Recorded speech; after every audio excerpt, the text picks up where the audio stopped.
have flourished on social media platforms such as X. One particularly troubling falsehood that went viral online was a claim that government officials plan to seize the flooded town of Chimney Rock, North Carolina, and bulldoze bodies under the rubble. Though authorities and local outlets thoroughly debunked the notion, some posts on X asserting it as fact garnered millions of views. One user suggested a militia to go against FEMA in a post that had received more than 500,000 views as of Saturday afternoon. It's not good. It's not good. So speaking on the platform currently known as X and its owner, Elon.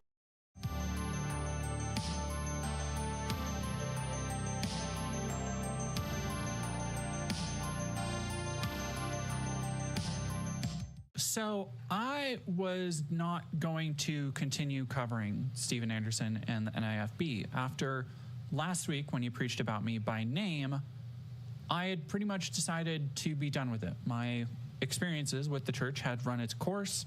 I felt I had done my part in exposing his abuse and platforming his kids to talk about their experiences. And on the back end, I've been working to help them in any way I can. Anderson has been attempting to downplay it, understandably, while also excusing his actions as explicitly biblical. This sermon needs to be seen, which is why I am reacting and calling attention to it, because it is a sickening display that shows the depths someone can go to justify their actions, no matter how vile, and probably even scarier, shows how the congregation will just go along with it. The most important thing to consider is that he is supposing he expects his audience to completely believe that he's innocent, and the way he goes about, I don't even need to explain it. You will see the way he goes about trying to, quote unquote, as he will say, defend himself, and he does that by denigrating his own kids, and as we will see, advocating for it being biblical that parents kill their children. Man, the title of my sermon this evening is Honor Your Father and Mother. Honor your father and mother. Now, if you care what the Bible says, then you are in the right place tonight. If you actually base what you believe on what the Bible says, and you have a biblical worldview based on what the Scripture actually explicitly says, then you're in the right place, because that's what we do here at Faithful Word Baptist Church. The Bible is preached. Already at the beginning, you'll see how he is framing his entire argument as being biblical. And that is to, as we'll see here, it's the classic MWIII thing where he holds up something from the Bible as being so explicitly easy to understand and basic. And you can't really extrapolate any more from that, mostly because what he's extrapolating just perfectly fits the argument he wants to have. However, he will also, in the same argument, talk about how something that isn't very clear is opened up to basically his interpretation as it applies to punishment. His entire argument hinges around the idea that you should honor your father and mother, and to him that means literally do whatever they say at any given point. And we don't go to the church of, come on, guys, really? I mean, come on, you believe this? Okay, we care about what the Bible says in black and white in this book. And let me tell you something. The Bible clearly teaches that you... And I have sped this up, by the way, just so people know. ...are required to honor your father and mother. That is a command of God. Nowhere in this entire book are you going to find some kind of an exception to that saying, well, honor your parents as long as you like them. Honor your parents because you think they're good parents. Honor your parents when they're being honorable in your opinion, and you can judge your parents and decide whether to honor them or not. No, if you actually read the text of Scripture, it just says, honor your father and mother, period. Okay? Because the Bible does not teach anywhere that it's right for you to attack your parents for any reason. Okay? So, again, all of these scriptures that he's quoting just happen to perfectly fall in line with one another. They aren't correlated generally in the context of the Bible. He's literally just picking out individual verses from dozens of books that were written and passed down across hundreds of years, translated over 1,000 years. And these are the things he is basing his entire concrete argument on, that it's just so obvious that the Bible, it means exactly what he says, and it just so happens, as we'll see, where he will say, even if I did these things, the things that he's denied he's doing, he's laying out an argument for it would be biblical. Is the foundation of what he's trying to do. It's cherry picking. And then the next verse, 17, he that curseth his father or his mother shall surely be put to death, even if you do not physically attack your parents. If you curse your parents, the Bible says you should be put to death. This is a sin unto death. Okay? These are facts. It's funny because I read these verses and I don't even have to explain them. They're just so simple. They're just so easy. You just read them and everybody's just like, yep. Super easy because you know what? When you're standing on the side of right and truth and the Word of God, it's not hard to make your point. You just read a verse, you don't have to twist scripture and explain everything and use all these unbiblical, psychological, psychobabble terms. You just see what the Bible says. Hey, if you hit your parents, you should be put to death. Hey, if you curse your parents, you should be put to death. The biblical definition of curse, because if you look at curse in the dictionary, it's going to have a whole bunch of different definitions, different situations, or different ways that people use this word. But the biblical way that this word is used, the dictionary definition is to wish or invoke evil, calamity, injury, or destruction upon. It's basically wishing harm upon someone or wishing destruction or calamity. You wish that something bad would happen to someone. That is cursing them. So, for example, if I said to you, may you slip on a banana peel, that is a curse. If I said, you know what, I hope you lose your job, that is a curse. That's cursing you, right? If I said, hey, may you get struck by lightning, that is a curse. That is what it means to curse someone. Again, I'm going to read the dictionary definition. To wish or invoke evil, calamity, injury, or destruction upon. And the Bible says that if you curse your parents, then you should be put to death. Now, this shows that God is serious about children honoring their father and mother. And when he says honor your father and mother, don't smite your parents, don't curse your parents, it's very clear in Scripture. Look what the Bible says in Deuteronomy 27:16.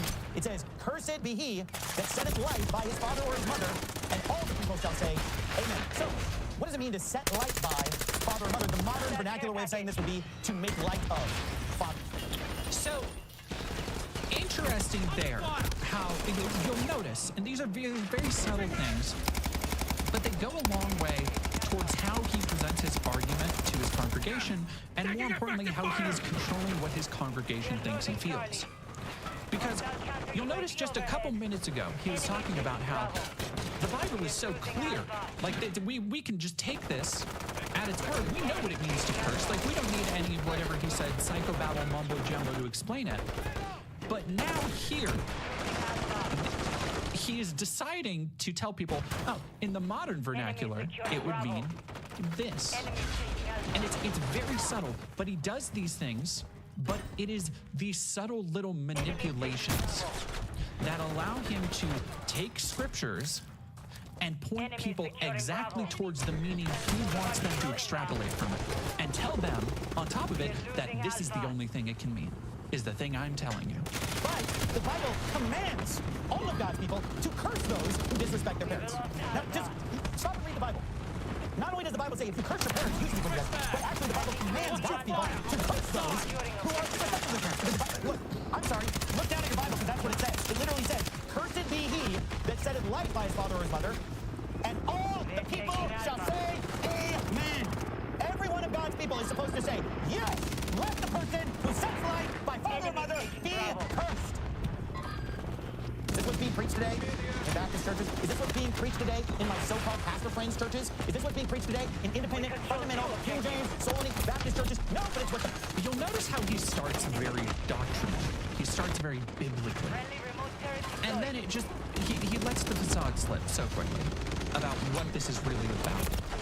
And you can see from the way that he talks about my so-called pastor friends, who he's talking about former pastors who were allied with him, who were in his good graces, that have since come out to speak about and condemn him for allegations of abuse.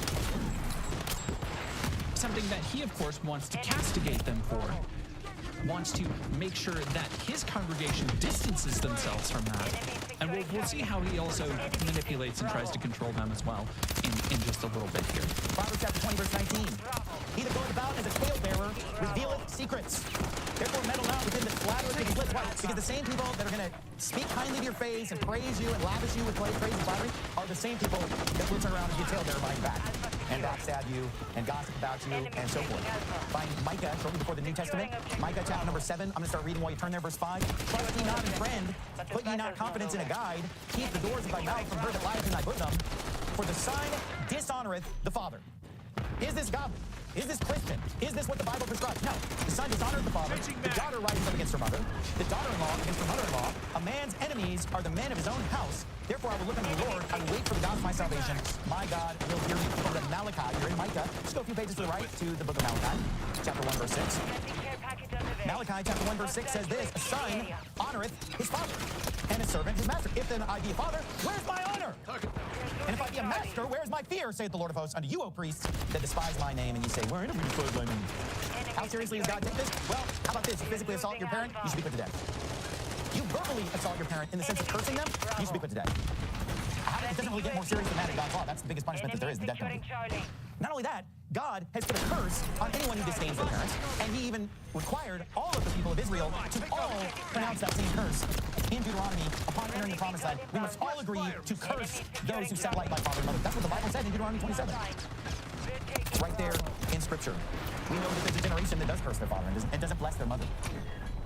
And we know that the eye that mocks at his father makes fun of his father, and despises to obey his mother. The ravens of the valley shall pick it out, and the young eagles shall eat it. This is referring to the fact that you're going to die in an accident, you're going to die young, and you're going to die in an open field where you're going to be eaten by wild animals as opposed to being properly cared for and buried. This is not pretty sight. So, mind you, again, it might sound like he's just talking about Bible verses and making an argument. No, he is very specifically angling this conversation towards his own children. That's what he's talking about. The people who he believes have cursed him. His 3 sons and his daughter. And it says so much about his character as a man, as a pastor, as a supposed man of God. Whatever you think about Christianity, that instead of trying to understand his kids, 4 of which now have come out against him, instead of trying to reconnect with them or make any kind of amends, he would rather go up in front of his congregation and talk about, essentially, he's not saying them specifically, but I need you to understand this is what he means. He is talking essentially about how he believes they should die for disrespecting him. Good work. And later in this sermon, he will talk about how he is a chill guy, by the way. He will talk about how he's not abusive. Jokes write themselves. Irish DC, thank you for 100 bits. The KJV is considered to be the most accurate English translation. Some going as far as to say it's direct word-for-word match. They claim most other Bibles are based on the Sinai and Vatican Bibles, which are both 4th century copies of the Greek Old Testaments and part Greek New Testament and are corrupted versions.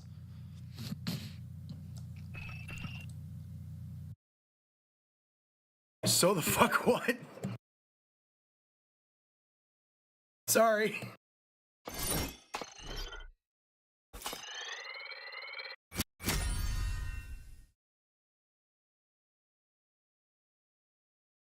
Yeah, I'm done with Andersons too.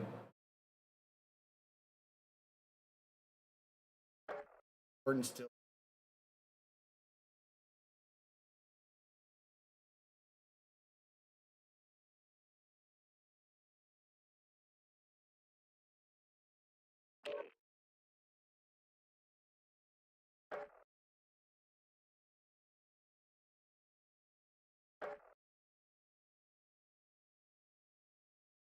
Why does everyone think that Gill? You're fucking funny. I mean, he's alright. Jeez, it changed a lot. And I mean, the standard is so fucking low for comedians. Most comedians today are dog shit.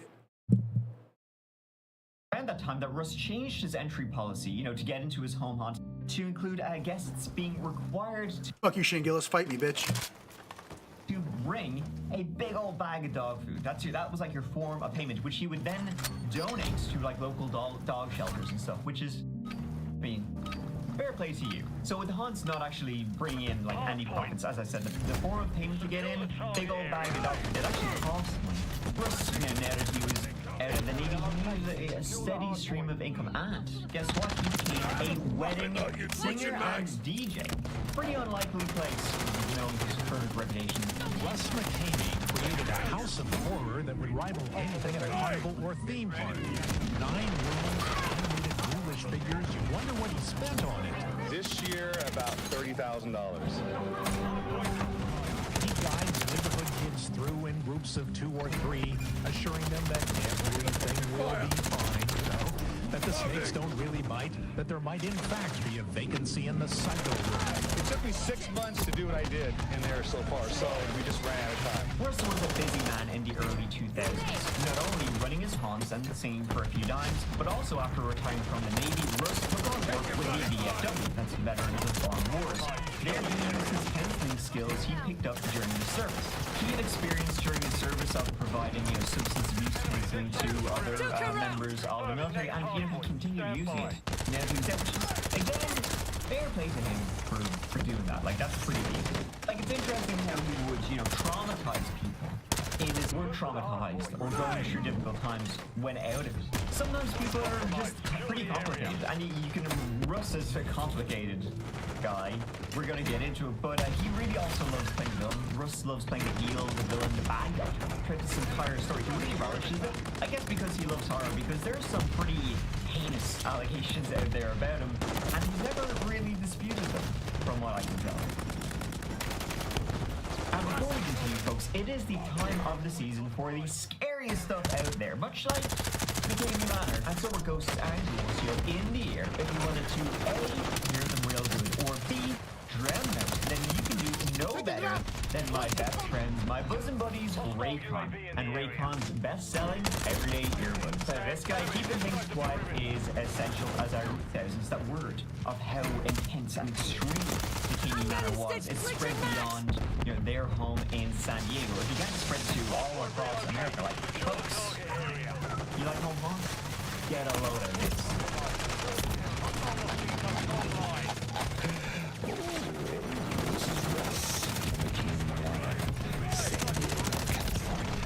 Do you think it's scary here? I love San Diego.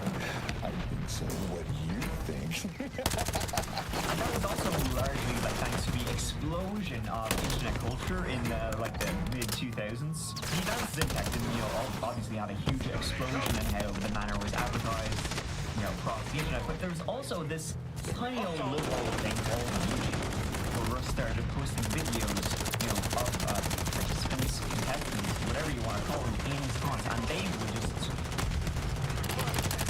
smash that button on you. They explode. Superstar. Come here, Sandy. You're absolutely in front. The entire Sandy. So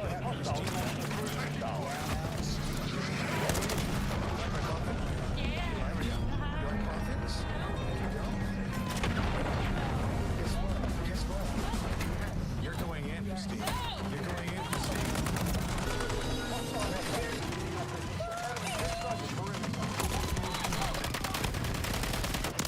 I'm Russ McKamey. This is the Gaming Manor.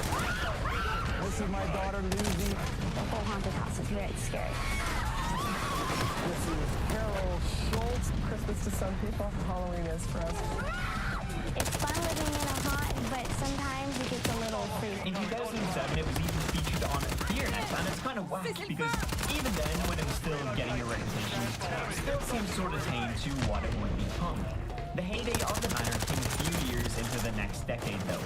Internet success was one thing, but in 2013, the manor was featured on a Travel Channel segment and was praised as being a prime destination for haunt lovers. As a result, the manor was more popular than ever. Russ even had to implement a waiting list system, and he had to weed out those he thought too weak to survive Bikini Manor. You gotta have what it takes if you want to, be a part of this. I'm good, thanks. On your 6. At this point, though, the haunt has already been crossing several lines, and it just seemed to be, how can we be more extreme? We gotta talk about that's rookie numbers. How can we be even the most extreme? And they really kept pushing. They, for example, they broke kind of the number one rule of haunts, which is don't touch the audience. Russ took that and he said shove it up the hole, because not only would the actors touch, the participants, they would beat the ever-living shite out of them. Slaps and shoves and punches, they weren't just common, they were considered integral to the event. It's still assault, though. Importantly, though, of course, Russ could only get away with this because it was no minors were allowed to take part in McKinney Manor. Also, passports were required to be 18 plus, actors also. And previously, Russ had relied on like local teenagers to act in the Manor's, various roles. But now he was working with like 15 or so adult volunteers, and it was really just, growing, and then growing so much to the point that Russell and Carol decided to go pro. You're good at something, then we're going for free. And so they decided to up sticks and move to a place called Hazy Meadow Ranch. This is about northeast of San Diego. Only that's when Russell got hit with a cease and desist from the city. Apparently they weren't like peachy keen. They weren't too keen on what exactly McKinney Manor was, and they didn't really want it kind of around them. Well, you don't really want a torture chamber kind of like next door. The screaming will get him. So there was like a complete halt to the work they were doing at Hazy Meadows Ranch. And if that wasn't like enough of a financial setback, Russ was also let go from the Veterans of Foreign Wars in 2015. So he had no stream of income then from then on. So Carol Schulte, she became like the sole breadwinner in the McKinney Manor home. She was responsible for buying all the props. Basically, she was responsible for financially everything. After that, Russ spent the next couple of years looking for a new home for the haunt. An attempt to move things to a location in Illinois was scuppered when residents found out about the nature of what was, going on and the experience and petitioned against it. Not in our town, they said. Members have taken to social media for and against, some going as far as threatening to burn the building down. And I know that what we're doing is just smoke and mirrors, and it's just entertainment, and most people understand that as well. Despite the threats, so one of the original and most infamous incarnation of McKinney Manor was still going on at Alvin Street. The shit Russ was in, it was growing. Like, it was only getting deeper. He was stuck. It was like quicksand. In June 2016, the dreaded IRS came and they put a $252,000 lien against the home on Almazon Street. This was sort of due to unpaid taxes going all the way back to 2012, and that's all. It's difficult to find out exactly what could have happened there, but Russ did shut things down and just get the hell out of Dodge after that. The hell out of California. And so, by the time the original haunt closed in 2016 and Russ left the state, more and more word about what was really going on inside McKinney Manor kind of started, coming out. That's when sort of the negative stuff, began to come out, and it was way more extreme than any other haunted house before. Like, this was diverged from pretty scary and, real intense to. You're just torturing me. Like, straight up just torturing me. And so from that, it was also around this time that a lot of people began to question the legality of what was going on inside McKinney Manor. And what were Russ's real motivations for doing it? In October 2016, the most famous account, exactly what was going on inside Russ McKinney's horror house, it broke. Laura Brotherton posted pictures of herself in a neck brace and hospital gown to social media after a visit to the house, and people were shocked at the state she was in. Visibly bloated, swollen, bruised, and most famously sporting a freshly and crudely shaved head. Laura's photos look more like the pictures officers take of a domestic abuse victim to be used in court than they did of someone who just had a grand old time at a haunted house. Allegedly, she had to use her safe word several times before the actors, or performers, whatever you want to call them, actually stopped torturing her. It actually took a couple of years for her to somewhat get over what she endured at Russ McKinney's hands. She was eventually able to describe details of the experience. Laura said she'd been hit repeatedly, waterboarded, tased, and whipped. It was so severe that she even had been left with permanent physical scars. One thing Karen Hopkins is the most extreme thing I ever told you. Thanks. But when Christians even began to be raised by this, like, what the hell did you do? Well, Russ would simply point to Laura's every interview, something he had every participant do. He would do an interview before they did the home haunt, and then an interview after they did the torture chamber. Hey everyone, this is Laura Brotherton, coming to you live from my hotel room after I've just entered the McKinney Manor chamber. Wow, trust me, you don't. You do not want to do this. I can't tell if my nose is broken, my tattoo got torn. I just want to say, Russ, Carol, Lindsay, Beth, Ryan, Mike, Christopher, Mr. Green, Mr. White, all of you so much that I love you dearly. And I so appreciate you allowing me this opportunity to get out what I needed to get out of this. Every contestant, before they were even allowed to seek medical attention, had to film this like short little segment where they said, "Oh boy, this is just the best thing from sliced bread. Can I go again? After I get just give me a second for the PTSD to die down, and I'm in."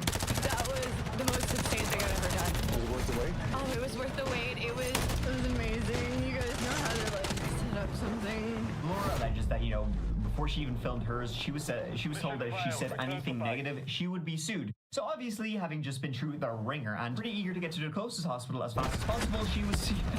Lads, that was like, just wow. That was great. Loved it. I'll see you next year. I love all you guys so much. This is the origin of all those videos of people in very, very rough shape, usually covered in a mixture of tears, snot, and blood, looking into a camera, still shaking, and spewing out a load of weirdly specific praise for the experience and Russ himself. Awesome. Crazy. The next big development and scandal in Russ's life came in March of 2017 when he met his next partner. Her name was Holly Shilley, though. He was still in a relationship with Carol when he met Holly, though, of course, he said that nothing, sexual or physical started till him and Holly separated. Carol, of course, says otherwise. And so the loss of Carol wasn't only big for, Russ himself and his own personal life, it was really big for the manor itself. As I said, Carol had been basically bankrolling the entire thing. So when Russ shacked up with another woman and Carol was out, she was like, well, that's mine.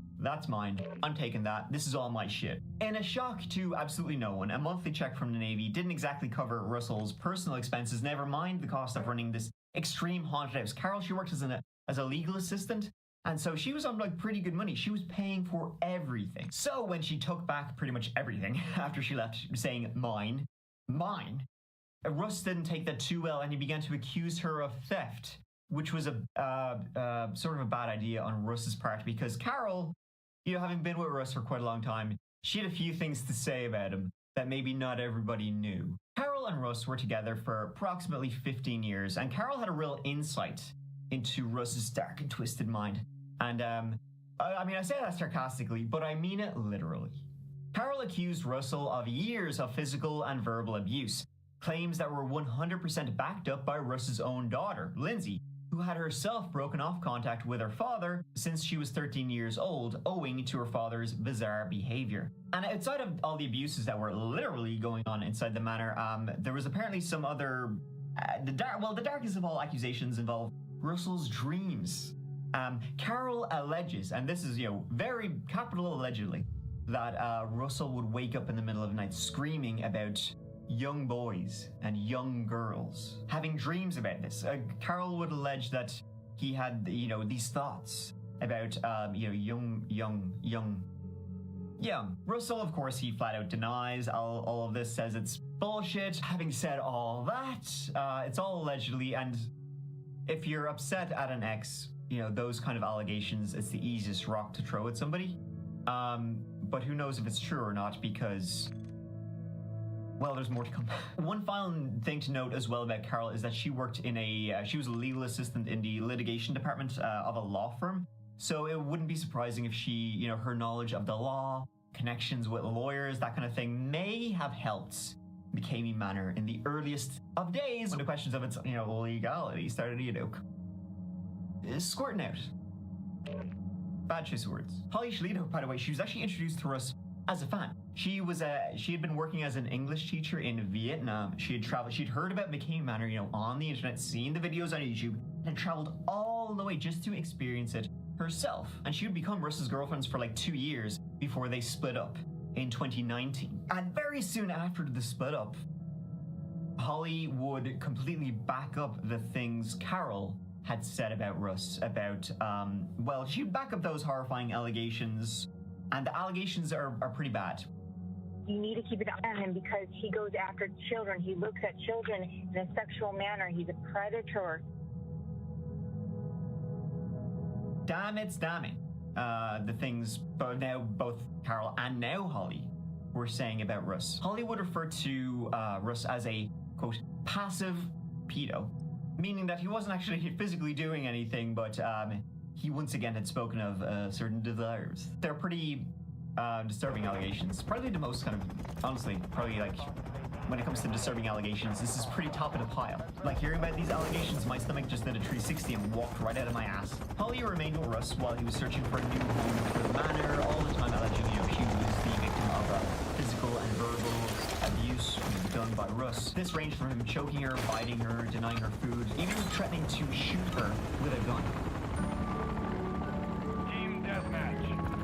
In the summer of 2017, Russ established the most recent variation of the haunt in Summertown, Tennessee. Summertown barely meets the requirements to be called a town. It's actually an unincorporated town with fewer than 600 residents. Russ has always maintained the claim that he has a second location of McCamey Manor over the state border in Alabama. But the truth of that is up for debate, as no one has ever actually seen it, and there's basically no proof it exists outside of Russ's word. He has claimed, though, that the second location is only for those he's deemed, worthy after surviving the trials at his McCamey Manor in Summertown. Lucky them. The location, though, wasn't the only change, wasn't even the biggest change. So with the destination and Russ's, obsessions and paranoia, whatever we want to call it, at an all-time high, this is when, everybody was hearing about McCamey Manor, he decided to introduce a prize, if you can believe it, a prize for those who would survive McCamey Manor. The prize? $20,000. Not bad. No one's won it. And not only that, Russ was now required to have potential contestants sign a waiver of legal liability so that you cannot sue them for whatever they do to you. And what they do, it's quite a lot of things that they can do. This is the waiver. It's interesting. Let's look through it and let's read through some of my favorite parts of it. It is a fascinating read. It's dated 2017. It's about 22 pages long. There's 140 points. It's a lot of points. And one thing to remember is, so basically the waiver says that by signing this, you have no legal recourse. No matter what they do to you, you cannot sue them. But, illegal things are still illegal. A waiver doesn't change something not being illegal. It just means you can't sue them, which has kind of always been a big thing about McCamey Manor. They can't sue them in a civil court, but if the police viewed this footage, they could easily say, that's not on. And by the way, lawyers who use this document have said, more or less, you could wipe your ass with it. So it sort of starts off with just, registration. I've set forth any and all pre-existing physical, medical conditions and any mental conditions in their entirety below. If none of these aforementioned conditions are listed, yada, yada, yada. Okay. Point 3. It's already great. I love this. Participant agrees that if the police are called or appear on the scene, that participant acknowledges that this is just the game. Part 4. Express assumption of risk of inherently dangerous activity. Participant agrees and understands that participation in this event is both physically dangerous and could have a negative impact on one's mental health. By signing this agreement, the participant expressly assumes all risk of physical, mental, or bodily harm, despite this acknowledgement of the known risks. 17. Participant fully understands that McCamey Manor is an extremely physical, and that participant will leave with bumps, bruises, cuts, or other possible injuries, including possible broken bones. Participant understands that injuries are never on purpose at and participant is fully aware of the risks and takes full responsibility. 18. Participant fully understands that is not a fight club and will refrain at all times from fighting the actors. Good to know. A lot of spelling mistakes here. Let's read some of my favorites. Participant was warned numerous times about the intensity of by the owners and other members of the crew, and that I really do not want to do this. Folks, in case you weren't aware, you don't want to do this. Point 28. Participant fully understands that by signing this waiver, they are giving permission to keep nothing off the table, except sexual or inappropriate situations. Well, it's good to know they have boundaries. Everything else imaginable can and will happen inside of You are aware of this and are giving full permission for any action that may happen. Participant agrees to and has full knowledge that if selected to visit the barber, participant may leave completely bald, including eyebrows. Participant agrees that if selected, they could be buried alive under 12 feet of dirt and rock, to which they will have a limited amount of air and they will have to figure out how to escape, and could possibly breathe in a significant amount of dust, dirt, or foreign objects that may cause death if participants does not breathe properly or hold their breath at the right time. Kinda dodgy there. Sounds like it could go one way or the other at that point. 33. Participant agrees that if selected, they will come in contact with a variety of live, poisonous animals.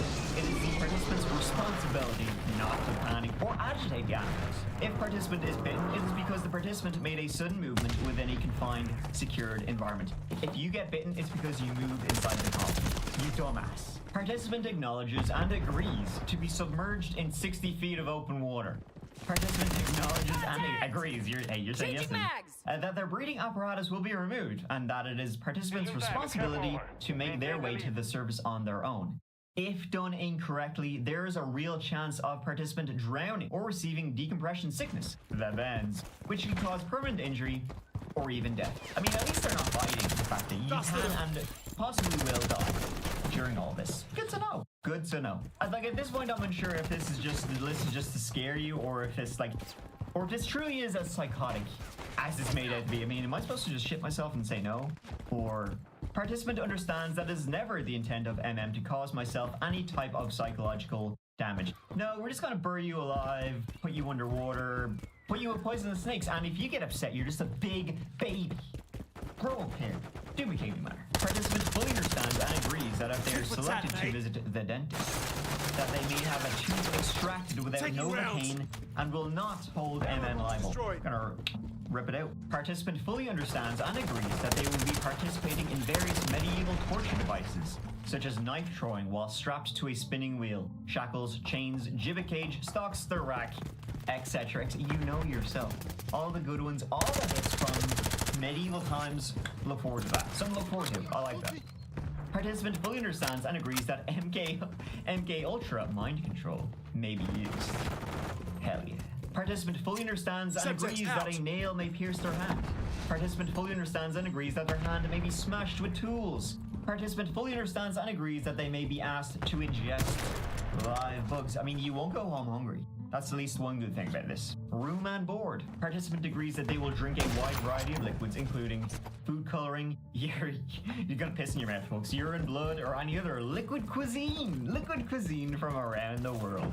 What's liquid cuisine? There's no kind of getting around this. This is torture for fun and not the participants' fun. Someone is getting off here. Someone's just got off. Prize money is also not likely true. I mean, it's leave California. Owing $252,000 to the IRS, so good luck getting the 20 grand. Which is a maybe. Alright. Russ does work at Walmart. Ain't nothing wrong with that. But it's also unlikely he has 20 grand to spare. Despite the manor being sort of a shadow of itself, the fun is well and truly gone now. This is not fun anymore. Its popularity, up there. That's how popular it was. It was up there. Everybody was talking about it. There was documentaries after documentaries. Russ's notoriety was bigger than ever, largely thanks to a Netflix documentary called Haunters, The Art of the Scare, which heavily pushed the manor as a premier attraction. Thing is, though, all the footage in that documentary was shot when the manor was back in San Diego, like its original location, and now that it was in Tennessee, somewhere down. Same boss, different attraction. Like the incarnation that was based in Tennessee was a far cry from the one that they had in San Diego, which was still pretty rough, but not this rough. What? Friendly mosquito deployed. That little neck of yours again. You want me to squeeze that neck? Back then, they would kind of just beat the shit out of unsuspecting people. Now there was dog cages. Now there was waterboard. Now there was a hose in the backyard. You're still beating 7 shades of shite out of people. There was just like a lot less creativity to it these days, and now it just seems like nobody's having fun here. The notoriety gained from the Netflix stock and also like the countless internet forums and videos made on YouTube and this stuff also meant that law enforcement like decided to maybe we should have think about it at old McKinney Manor. Like somehow how he managed to not get arrested for so long. It kind of boggles the mind. To the point where like some people even online were speculating that Russ and the local sheriff's office were like in cahoots. Like nobody had ever looked into it, and it was kind of bizarre. Like people were saying for so long, like, this is not. What's going on here? Something more going on here that is definitely illegal, and how is this still allowed to take place? Instead of all that, legal interest in Russ kind of came from some very weird kind of places. Like in 2017, the Lawrence County Commissioner was apparently looking at ways to shut down the manor, but nothing ever came of it. It wasn't until 2018 that Russ was apparently interviewed at last. This time it was by an investigator for the 22nd Judicial District Attorney's Office, and once again, this led to nothing. That's why McCamey Manor is the world's most famous haunted house, for better or for worse. I mean, we're it. If you type in extreme haunts, it's, oh my gosh, it's those guys. So I get all that, but I caused all that by the films I make, and it's all smoke and mirrors. Somehow, in some ways, Russ just managed to skate by any legal ramifications for what McCamey Manor was doing. So I guess you could say on one hand, well, that's clearly showing that this is just very dramatic and that he's actually not doing anything illegal, but I mean, it just didn't seem that way. It didn't seem possible that this could be legal to do to people. I mean, people would say online, you signed up for this. You signed up for this shit, and now what, you're gonna cry about it? And then it's like, well, yes. Yes, they are. Like, how did nobody read through all this, you know, nails through the hands, poisonous snakes, drowning people? You could even be crushed to death and say, whew, boy, baby, you're good to go. I can't even imagine, like, this is not exactly insurance friendly, even. But even if the legal system was kind of like overlooking Russ, the online community was absolutely not. In 2019, not only did Holly kind of see the light and actually get away from Russ, an online petition began on change.org to shut down McCamey Manor. And even as time of like posting this video, it's approaching 200,000 people, but you know, it's still going. Like, Russ used YouTube a lot to promote the attraction and promote it to people, and others also did. But just not in the same way. That's how a lot of like negative light began to shine on McCamey Manor. November 2019, YouTuber Gabs came forward with a video of her own visit to McCamey, titled "I Survived McCamey Manor: The Truth." It's probably worth your time to get a first-hand insight into the real horrors at work in Russ's mind and the things he facilitated happening to people whose safety he was responsible for. Basically, some of her key points were, quote, "I went through the haunt a couple of days after I found out about it. On the phone call, he gave me all the info, what to bring, what to wear, where to meet, and he talked about the people in Vegas. He said they'd be watching us live, and they'd be able to pay to have things happen to us." Basically saying this is like some kind of dark web red room. Again, I'm expecting like a haunted house. And the address he gave me was for a park, and he said to meet at the bleachers. Signed the waiver, got put into the back of a van, and the tour started. I was basically just beat up for 6 hours. Pushed around, tied up, waterboarded, my hair was cut, they put a spider on my face, stuff in my mouth, a lot of drowning simulation, water torture stuff. They made us eat stuff. My tour didn't end because my partner and I gave up. He just told us it was too late. The tour's aftermind got worse. The mindset became, I can beat the manor, which allowed us to get closer to the line. This isn't something he does because he likes horror. This is something Russ does to have control, and you can tell by the energy and the look in his face. His gross, satisfied smile while I was having a panic attack is forever ingrained in my brain. Another ex of Russ McCamey's, her name was Susan Kaplan. He dated her shortly after breaking up with Holly. She came out with her own accusations, basically mirroring what Holly and Carol had already said about Russ, about some dark stuff going on, you know, in his movie. Like Holly, you know, she first heard about McCamey Manor online, she kind of sought it out, she went, and then her and Russ began texting. It kind of got flirtatious, a little bit roomy, and then he came across as sort of like your typical kind of, you know, again, it's all allegedly, but kind of abuser where like she was all charming and flirtatious and a really nice guy, and then once they entered into a relationship, things got kind of the other way. He allegedly, you know, began to assert control and dominate Susan's life even outside of their relationship, and she quickly kind of like made her exit off stage. Yet Russ remained free, and according to him, the manor was thriving with a waitlist for McCamey Manor. 20,000 psychopaths want to do it. I think he does like one a week. So, well, that's a lot of people. It's a lot of people who have very serious brain trauma who want to actually be a part of this freak show. What I do need to mention, though, is this waitlist stuff, it's a kind of sort of type deal, as we simply have to take Russ's word for it. And from multiple different accounts, if you are a pretty girl and you contact the manor, the waitlist will evaporate. By the way, this is the actual website, and it's pretty illegible. The next few years up to now have been a non-stop deluge of accusations, denials, failed investigations, and legal wrangling. So many videos claiming to finally, you know, expose the manor have been released over time. But probably the most interesting is done by a YouTuber named Reckless Ben, who truly kind of actually exposed McCamey Manor and Russ Means. He did his own, I guess you'd call it, investigation, and it all sort of centers around this mythical lost hard drive. See, allegedly there is this hard drive that Russ McCamey had, and he lost it. On that hard drive is the full video tapes of the participants of McCamey Manor. Like, just released to YouTube would be some select clips, the participants' entry, and then their exit. But he never really released a full video of what he actually was doing to them, just kind of clips to freak you out. So those were videos he did release were very heavily edited, and they didn't miss kind of like, you know, you got A, you got C, where's B. What happened? What actually happened? So you would keep all of these originals on this hard drive, what we call in the business evidence of the torture he was doing. Because when law enforcement would investigate, he would only show them, you know, the bits he selected. I'm not torturing these people, you know, they're claiming I assaulted them. No way, I'll show you these videos I took. He would never show law enforcement, it's believed, the full videos of what he was actually doing. He knew full well what he and his actors were doing was not strictly legal, and that footage of it could see him locked away.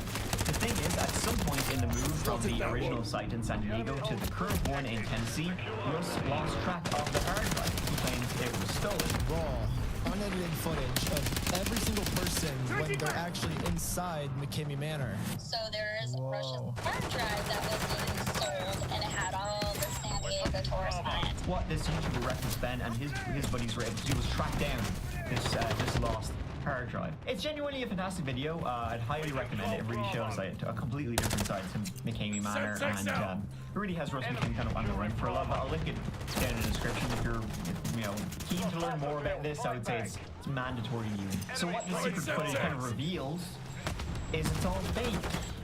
Sort of. Because he'll do some pretty extreme measures just to make sure he gets a viral reaction. So first he told his audience that Marissa's about to go through a challenging underwater swim. So now he needs a massive reaction for when she gets out. Guess what to capture it?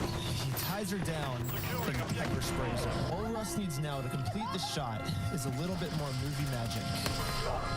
Now, everyone watching the YouTube video thinks she just came out of the scariest underwater haunted house ever because Russ was able to capture such a crazy reaction. His video went viral. It appears to show Russ, tell people what's going to happen, and then he blindfolds them and tricks them into believing, the torture that they're actually undergoing, to the point that many of his original actors actually put King Manor. Bullshit. They thought it was complete bullshit, but also going too far. Like the videos he filmed that were pretty fake, he's telling participants to cry and scream about what they enjoyed in the King Manor. But then at the same time, the torture he was genuinely doing, it just seems brutal. Like it just seems personal and very dark. I mean, I know this whole story is dark and disturbing, but this just seems truly sadistic in a way that it didn't seem like it was before, but also sort of pathetic. Like some of the contestants that he filmed were just actors. He would say like, I'm not going to do anything to you. This is just for a promotional video. But then he would actually torture them, like dragging them behind his car where they would truly get like cut up, and then dunking them in water that was really, really dirty, as if he was trying to purposely get their wounds infected. Very, very strange. Sadistic is probably the best word for it. For example, there's no sneak hits or high wire acts or throwing you in the lake or burying you alive. It's just him and you on his property with hoses, fridges full of water, dog cages, trip tires, and pretty much whatever he has lying around. So representatives, they sent this raw footage to the police. Did not care, and that was kind of it. He said he won't release the footage to the internet because the participants need their permission too, and so that sort of kind of just ended. The main thing though that was revealed is the very sad current iteration of McCamey Manor. Bloody hell. The inside flip, like pressure little pieces. Come on, you're athletic woman, be athletic, let's go. I'm filming you right now. This is for the world to see. Let's go. Don't break it. Don't break it. Come on, let's go. What began as a fun night for kids at Halloween before morphing into a vicious PTSD-inducing nightmare has finally come full circle, and then carried on its journey into abject clarity, but mostly sadness. I put a mark in the grass where you gotta go. Now I've got a pattern. I've got to go past. Far from the nightmarish experience, former contestants would have gone through. Now, the current iteration of McKamey Manor seems to be you put on a onesie and you do jumping jacks and push-ups while carrying a barrel on your back. And that's sort of get hosed down. And that's kind of it. It's kind of sad and pathetic now at this stage. And it also seems obvious that Russ doesn't have $2 to give a winner. Never mind the $20,000 that is promised for whoever survives the McKamey Manor. So as a result, anyone who's even close to finishing, there's no finish. You can't finish McKamey Manor because once you get close to finishing, you're forced to quit. Or rather, Russ will say, oh, you can't do anymore for your own safety. We're not, it's getting too dangerous. I'm not going to let you finish it, and therefore you're not going to get any prize money. That doesn't exist anymore. I said you just got 3.5 hours of some really. I'm being denied my 3.5 hours. You are, but I'm being denied my 3.5 hours.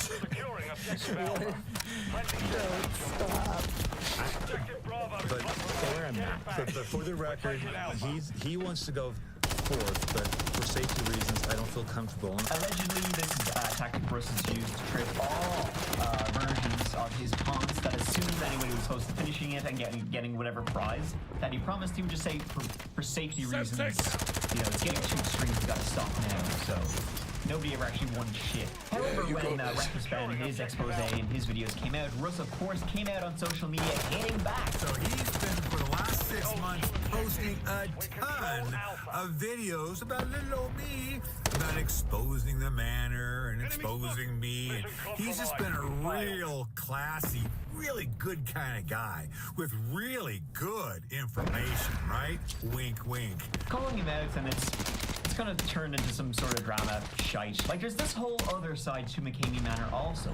Feuds between different haunted house owners and Russ, ex-friends of his setting up McKamey Manor exposed. Like, there's this whole other drama and a large number of people truly creating these communities dedicated to shutting down McKamey Manor. But still also, on the other hand, to this day, tread all of basically what I've gone through at McKamey Manor. There's a lot of people who still follow him, who still support him, people still signing up to take part, contest, participate in McKamey Manor. The explosion in interest in recent years basically forced the authorities into having to investigate. And finally, after decades of whistleblowing and thousands of hours of independent investigations, on Halloween 2023, Tennessee Attorney General sent notice to Russ McKamey that both he and McKamey Manor were under investigation. Russ replied by filing a whole bunch of frivolous and silly lawsuits. But then, yet another twist in this story came over the summer of 2024.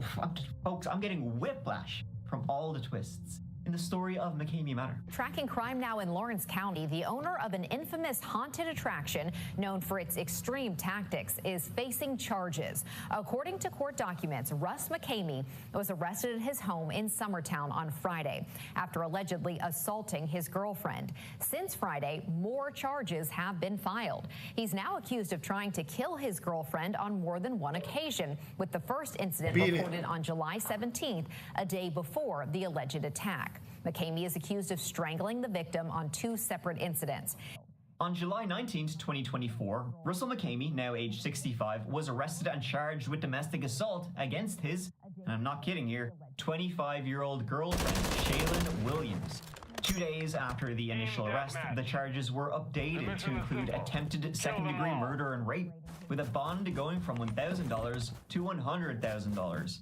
Russ was able to post the bond, but was ordered to have no contact with Shaylin. And then, folks, just at the end of September 24, what happened to Russ, what's been happening to Russ, it just kept happening. And by that I mean nothing at all.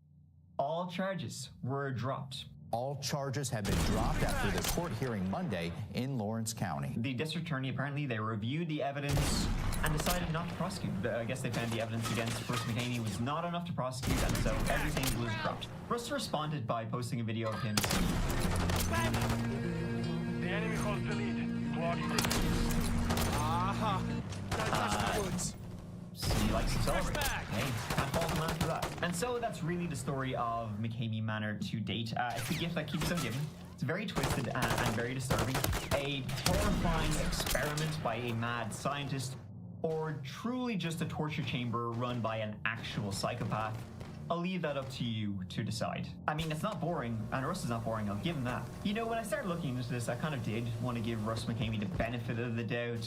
But the more I kept looking into it and finding out, and more news that was coming to light about the whole McKamey Manor and himself, whoa boy, wowzers, gee willikers, oh gosh. He is an insane maniac person. I think that's kind of undisputed at this point. But whether there will be any consequences, should there be consequences for the whole McKamey Manor fiasco, you know what? That's not for me to decide, but have at it in the comments down below. Thank you so much for watching. Truly means the absolute world to me that you're here watching this whole video. As always, new That Chapter video is out every Tuesday, but please check out the That Chapter Patreon. Whole playlist of patron exclusive videos, patron only Discord, early access ad-free versions of all videos, and also the That Chapter podcast releases a new video, brand new podcast exclusive story every Monday morning, so please give it a go. But until the next whole video, please take care of each other and yourselves, because I love you. Mike out.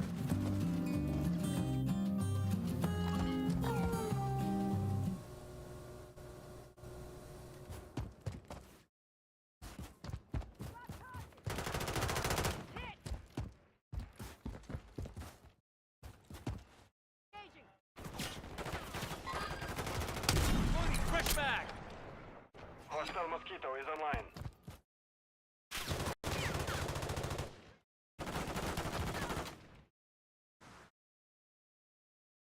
Chasing back.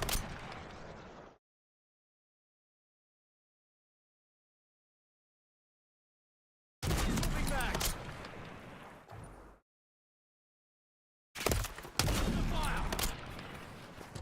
Hostile airstrike near your location.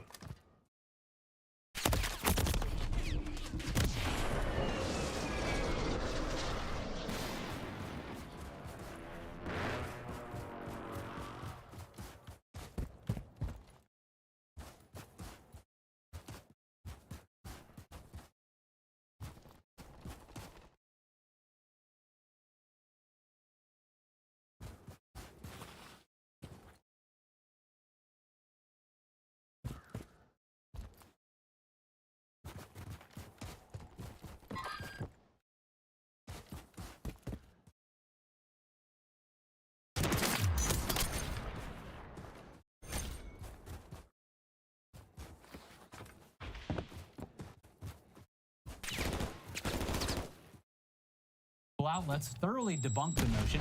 Some posts on X asserting it as fact garnered millions of views. One user suggested a militia to go against FEMA in a post that had received more than 500,000 views as of Saturday afternoon. This is not good. It's not good. So speaking on the platform currently known as X and its owner Elon Musk, we'll get to him jumping around like a dang idiot at a Trump rally later on in the video. But in a rare moment of coordination with our current administration, Musk briefly walked back one of the conspiracies that he helped fuel in the immediate aftermath. And that was his claim that the FAA was blocking relief efforts and supplies from making its way to the affected areas. The FAA restricted airspace because they were coordinating official efforts with their people, as well as the National Guard, law enforcement, Red Cross, and more. They literally could not allow a large amount of aircraft, big or small, to enter the airspace and add to the chaos. In numerous reports from last week, officials said that there were approximately 30 mid-air close calls during the initial hours of the response. From CBS News last week, the close calls resulted from a spike in aircraft that included planes, helicopters, and drones arriving in western North Carolina in the wake of Hurricane Helene. The federal officials said the close calls did not involve commercial airline traffic. The Federal Aviation Administration and the North Carolina Department of Transportation say air traffic over western North Carolina has increased by 300% due to relief efforts since the storm cleared. In addition to the mid-air close calls, there have been 2 incidents involving private aircraft dropping off relief supplies, Gallus disclosed. One had landing gear that did not deploy on landing, and another aircraft caught fire. There were no injuries in either incident, Gallus said. 2 small airports in the area were so overwhelmed by incoming traffic, they ran out of fuel for a period, she added, but that has since been resolved. The spike in air traffic has resulted in additional requirements being put in place for aircraft entering certain areas of North Carolina in order to meter the flow of air traffic. Honestly, fuck this map. This initially led Musk to post to X, claiming that the flight restrictions were some kind of conspiracy aimed at blocking recovery efforts, which wasn't true. and he would later change his tune after receiving a call from Transportation Secretary Pete Buttigieg. On Friday, Buttigieg disputed a series of claims made by the Tesla and SpaceX CEO. Musk had in an X post accused the government of closing the airspace in Asheville, North Carolina to block recovery efforts.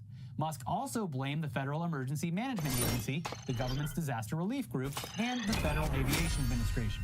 Buttigieg responded to Musk, writing, "No one is shutting down the airspace, and FAA doesn't block legitimate rescue and recovery flights. If you're encountering a problem, give me a call."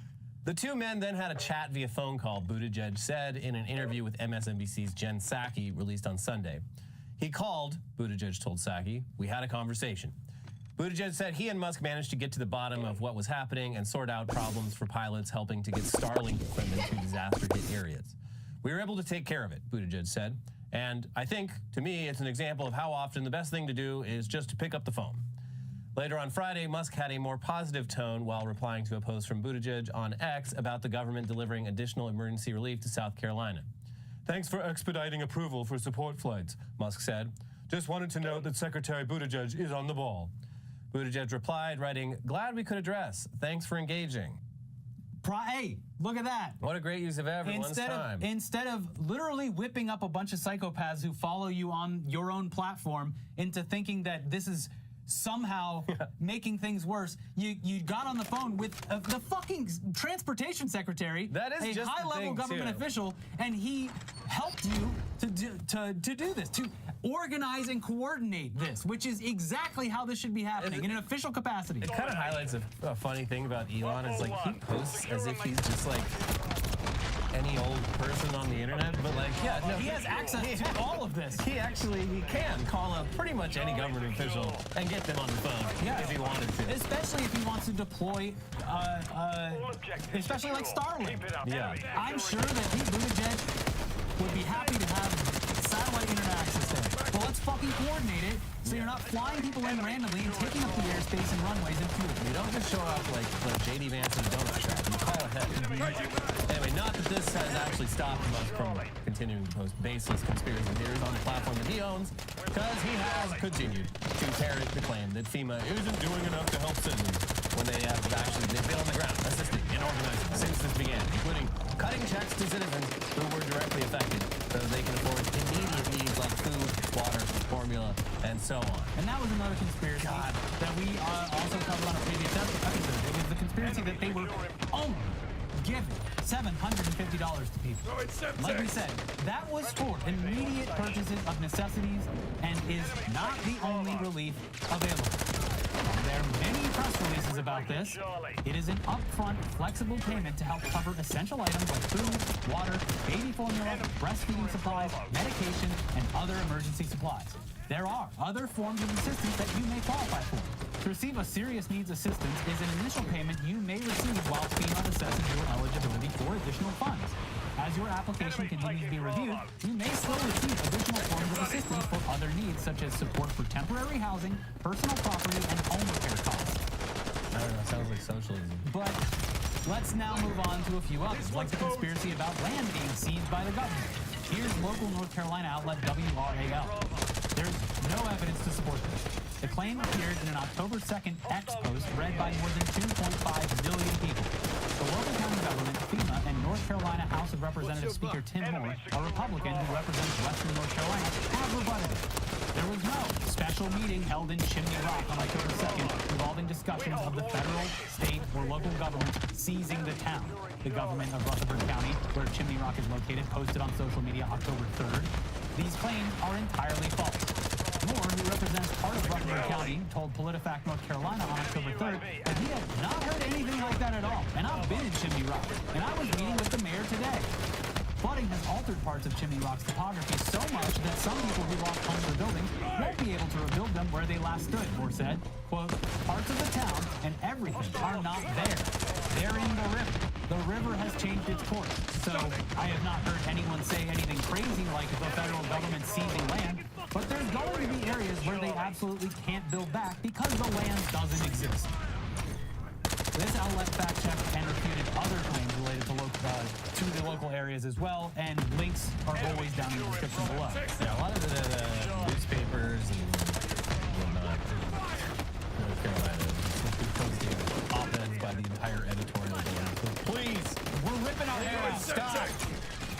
important work to do. God damn it. Shut up. Anyway, as for some of the more broad conspiracies spreading online, the North Carolina Department of Public Health has had to take time away from doing literally anything else in order to dispel these misleading or outright false statements. Regarding checkpoints being established and donations or volunteers being turned away from Western North Carolina, roadways in Western North Carolina are still dangerous and impassable in many places. A recent landslide shows the potential for more serious incidents. In some areas, traffic is being rerouted to maintain availability of roadways for emergency response, coordinated disaster relief efforts, and local traffic. God, seems reasonable. Yeah. Regarding the rumor that the state and federal government are discouraging volunteering at all, they say that coordinated volunteer disaster relief efforts are needed in Western North Carolina. We strongly encourage neighbors to continue helping neighbors in impacted areas. Those wishing to volunteer should register in order to be connected with a North Carolina volunteer organization active in Helene response. Please do not self-deploy to Western North Carolina unless you are working with an organization already providing services on the ground. This is literally so they can stay organized and don't have to take time away from aid and recovery efforts to rescue your dumbass for getting trapped or injured trying to get into impacted areas.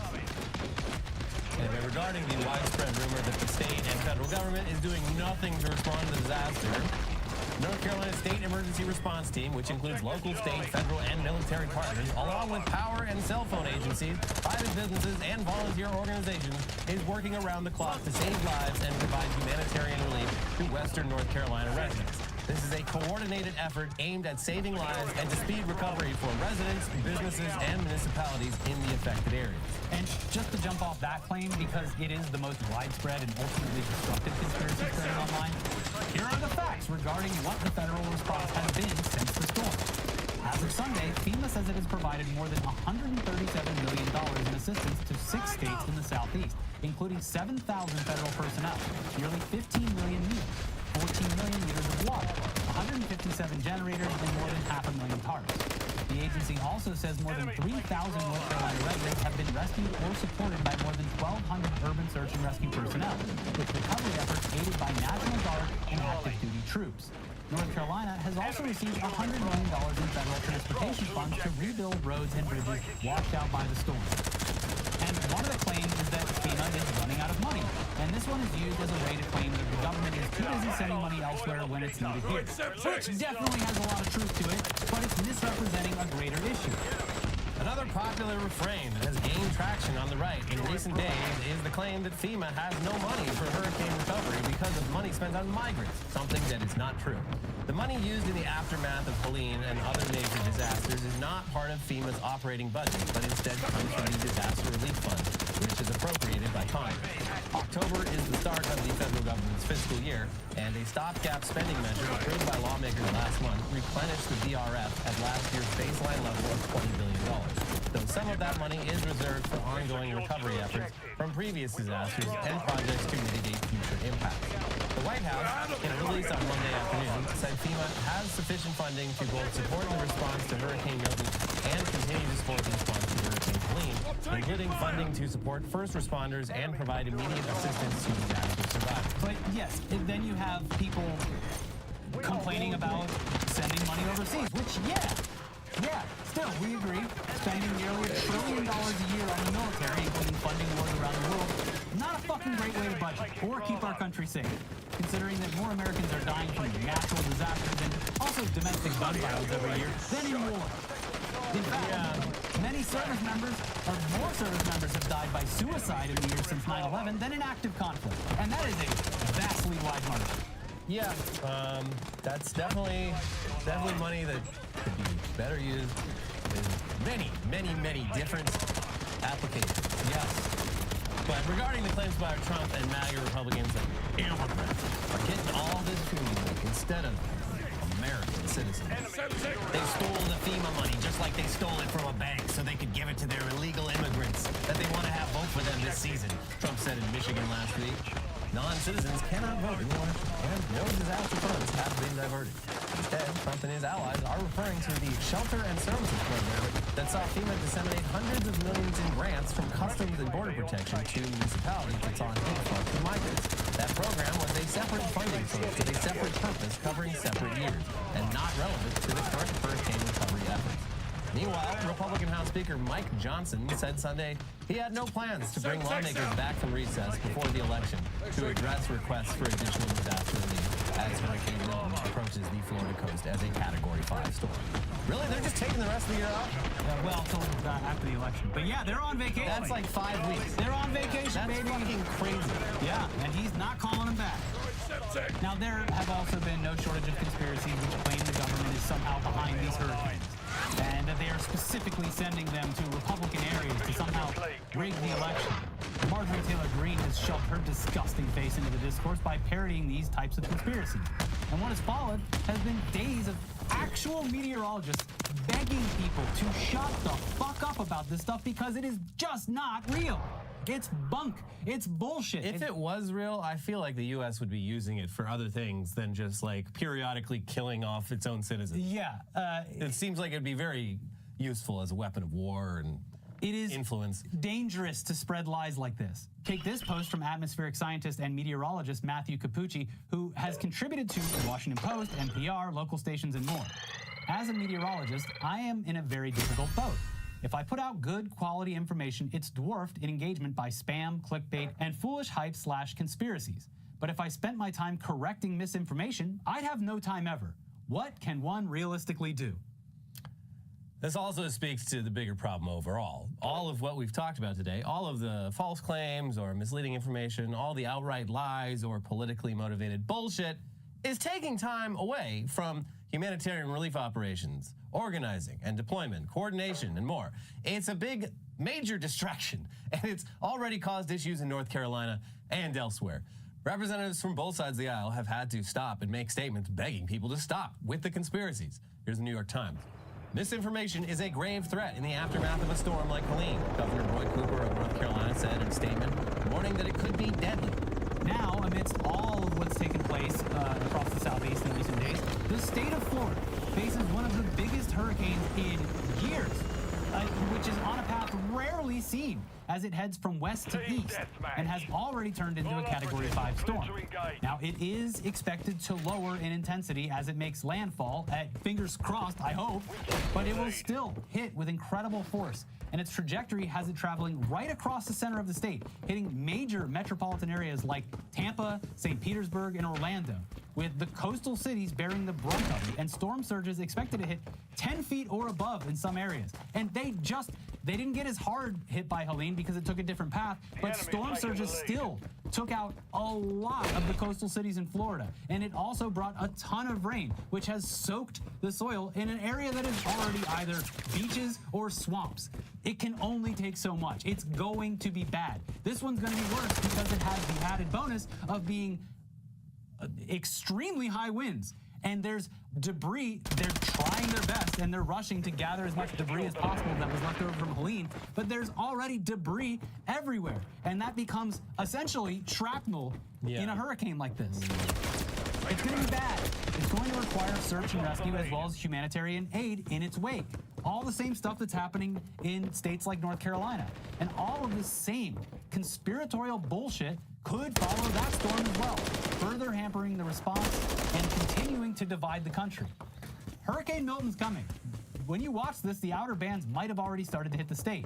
If you're in Florida and you haven't evacuated yet, please consider at least locating your closest hurricane shelter. They're built better than your house or apartment. They will have food, supplies, and assistance. In many cases, it's probably going to be the closest public school to you. No.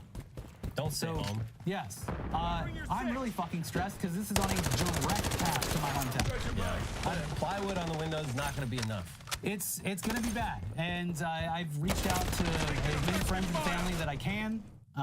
Many of them are evacuating. Some are choosing to stay. Some are at least moving inland because some of them live in the downtown areas that are closer to the water.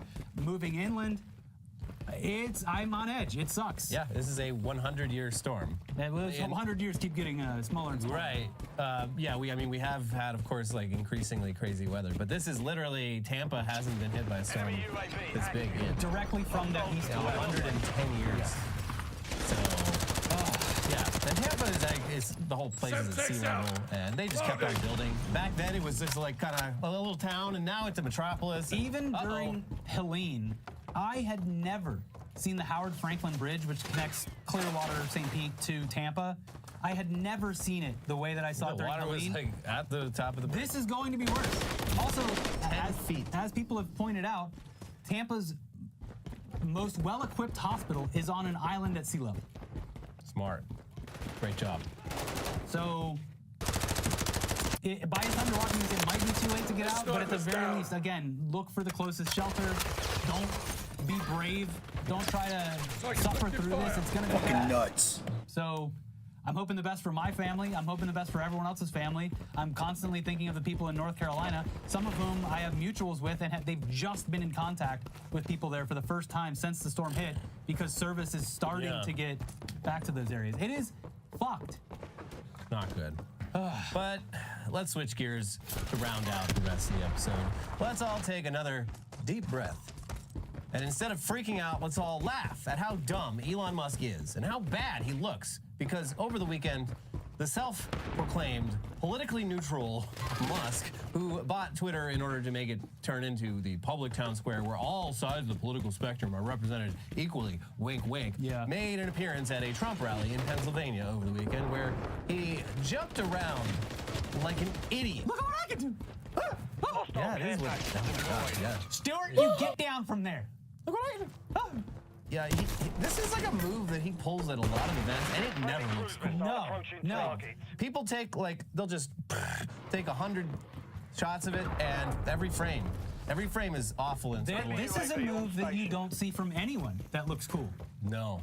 People who do these types of celebrations, let's say it's someone who scored a touchdown or hit a home run, or is just generally has some reason to get cheers from a crowd at all. Usually they have a pre-coordinated kind of move that they do. Yeah. Instead of just jumping in the air and going, ah!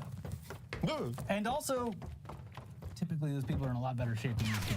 Yeah. Both body-wise and with more normal-looking faces. Because this guy's face, he's doing a full body jump, and he's getting about an inch off the ground.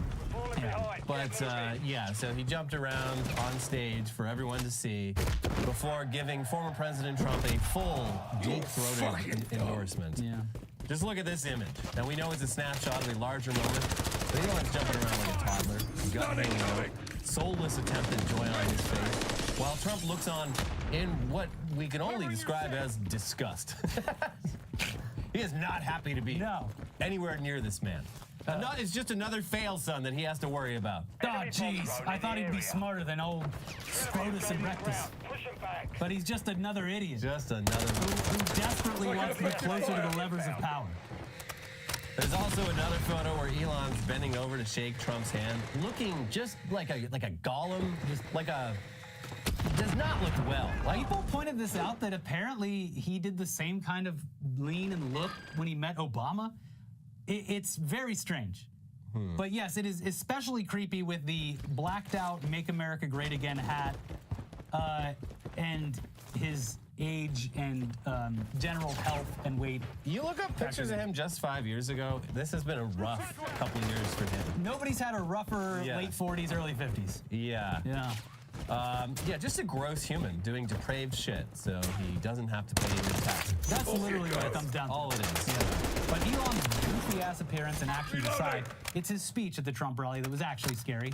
Obviously, we're all, and you, are already well aware of the fact that Elon has gone mask off when it comes to his actual political views in recent years, shifting from what he described as a centrist, then libertarian, straight to authoritarian, or many would sometimes rightfully argue, a white nationalist with breakneck speed. Crypto-fascist? Yeah, the bigger problem is that he's taken one of the internet's largest and previously greatest platforms down with him, turning it into nothing more than a racist, bigoted, conspiracy-filled cesspool in less than 2 years.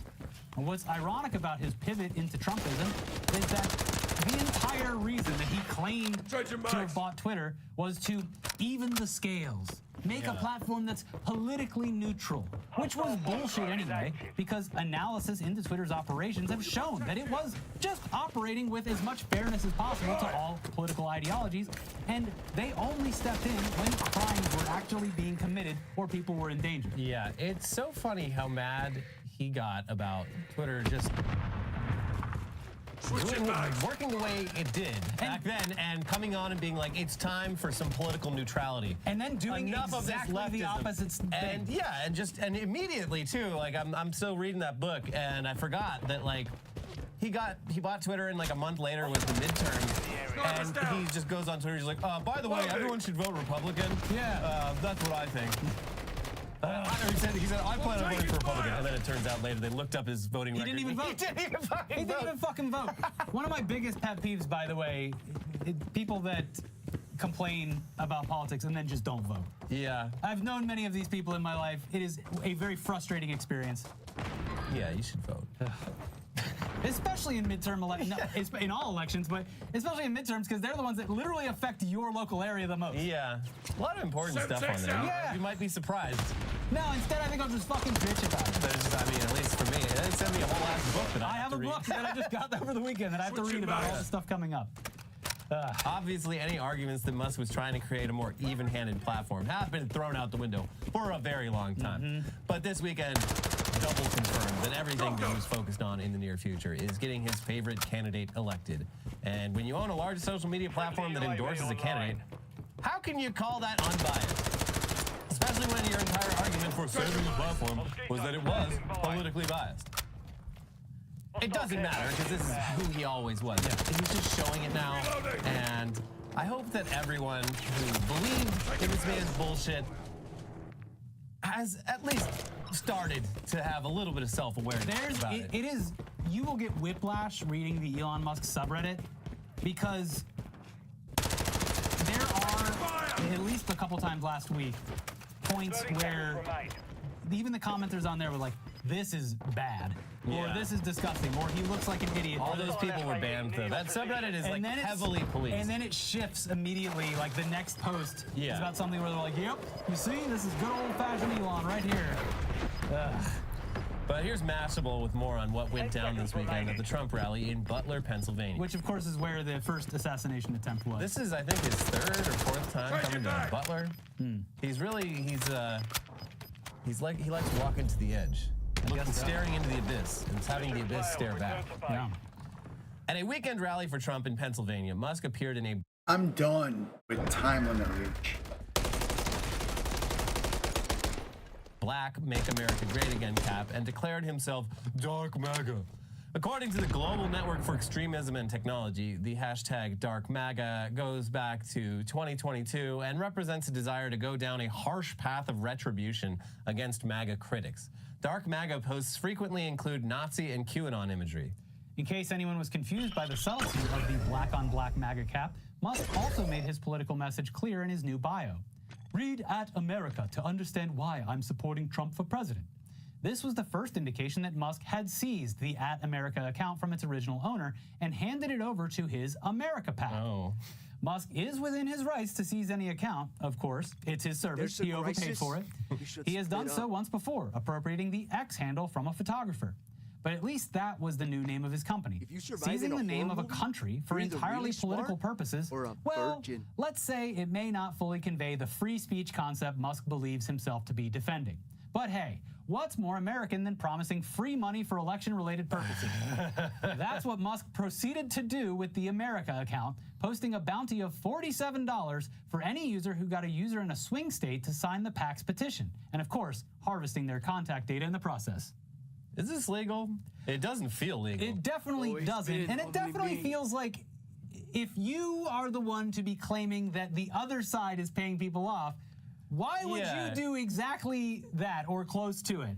Listen, it's his money. If you want to, whatever. It's just confusing to me, but sure. Yeah. And they point out that this probably does violate federal election law, and there have been plenty of people who have made that claim as well. I don't know. I'm not a lawyer. But what's even worse is that Elon's mommy also chimed in to essentially ask people to commit voter fraud. It's just insane posts. Also, neither of these people are fucking American. Yeah, these are immigrants from South Africa. What the fuck? Elon's mommy, who still breastfeed him, allegedly, said the following on Twitter.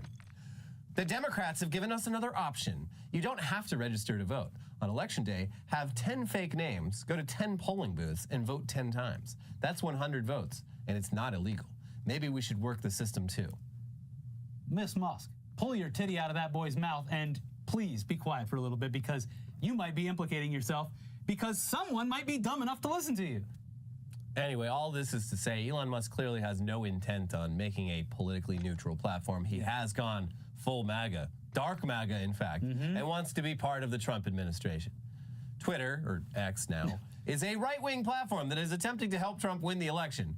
And all we can do is make sure that that doesn't happen, though as we've said multiple times by now, Trump will not concede the race. Election day will be just the beginning of a long, drawn-out battle of misinformation, disinformation, and total desperation from two dudes in particular who have a whole hell of a lot more to lose than just this election in the very near future. Yeah. Trump is not going to take anything other than the result he wants, because losing means he might actually go to prison. Yeah. So, yeah. Look forward to that. I would also be interested in taking a peek behind the curtain eventually at what's gone on at X after the acquisition of Musk. Probably not great. Probably a little more weird shit going on than what he was claiming Twitter was doing. Yeah. But Musk isn't the only one to take a hard right turn in politics recently. And this next character, it was a bit of a surprise to even us. Because, folks, we regret to inform you that Snoopy, beloved character Snoopy, has gone MAGA. Oh my God. All right, well, not the actual character Snoopy from the Peanuts comics and cartoons, but a popular Snoopy fan page that posts Snoopy memes that is beloved by all. Everyone loves these Snoopy memes, folks. That account has pivoted into right-wing politics, going full MAGA thanks to a recent post. And for more on this massive scandal involving one of the most admired cartoon characters of all time, we turn to Taylor Lorenz, who recently quit her job at the Washington Post to go independent with her new project, User Mag, which will cover just a wide swath of internet culture. You should go read her new site. Make sure you subscribe to receive updates, because she's doing what we and others have done in recent years. She's gone solo, and it can definitely be scary in the beginning. So check that out. Anyways, with more on Snoopy going MAGA, here's Taylor and User Mag. Over the weekend, at Snoopy Weekly, a semi-popular Snoopy fan account that shares a stream of uplifting and funny images of the Peanuts character Snoopy came out in support of Trump for president. This election season, at Snoopy Weekly proudly endorses Donald J. Trump for president of the United States, the account posted on Saturday. We want better for our family and our great country. Make America great again. Thanks, Snoopy. But all I heard was... I can't wait to see the inevitable Snoopy-Dilbert collaboration. They need to sub out Dogbert for MAGA Snoopy. Yeah. Dogbert, they're not friends anymore. Dogbert went full rip. Yeah. Yeah. The account immediately faced a wave of backlash. Twitter user Snoopy Weekly, you will burn for the dirt you have thrown on an innocent name, one person posted. Snoopy as a character is highly emotional, appreciates the little joys in life, and loves to daydream. It's these aspects of his personality that resonate most heavily with Gen Z and younger millennials. Like any viral craze, opportunists quickly swooped in to capitalize on Snoopy mania. Suddenly, countless Snoopy-themed accounts cropped up online, siphoning off online attention by feeding the Snoopy craze through a steady stream of Snoopy posts. Of course, it was only a matter of time before it all got political. Since Elon hid likes in June, it's been harder to read the tea leaves on anonymous account political leanings, but judging from the accounts tagged in at Snoopy Weekly's post, it's clear that the admin has fallen down a right-wing grifter rabbit hole. Snoopy Weekly tagged End Wokeness, Tucker Carlson, Fox News host Greg Gutfeld, multiple members of the Trump family, and Hulk Hogan in its announcement. What do you do? I was Snoopy runs wild on you. Is that true? That Gen Z loves Snoopy? I have seen a major uptick in Snoopy posts both on Instagram, crazy. X, and Blue Sky. I had no idea. And yeah, they're mostly just great, wholesome posts.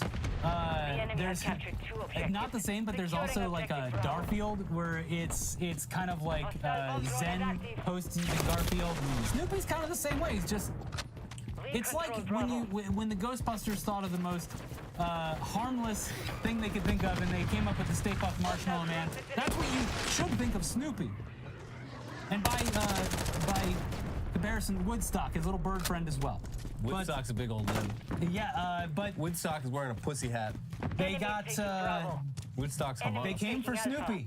They came for Snoopy. Yeah. She continues adding that this particular method of political influence has been used effectively by the right for years. This is why you often see theme accounts about things like ancient architecture, organic living, or nature content suddenly incorporating right-leaning political messaging. But for the entire shtick to work, it has to be subtle.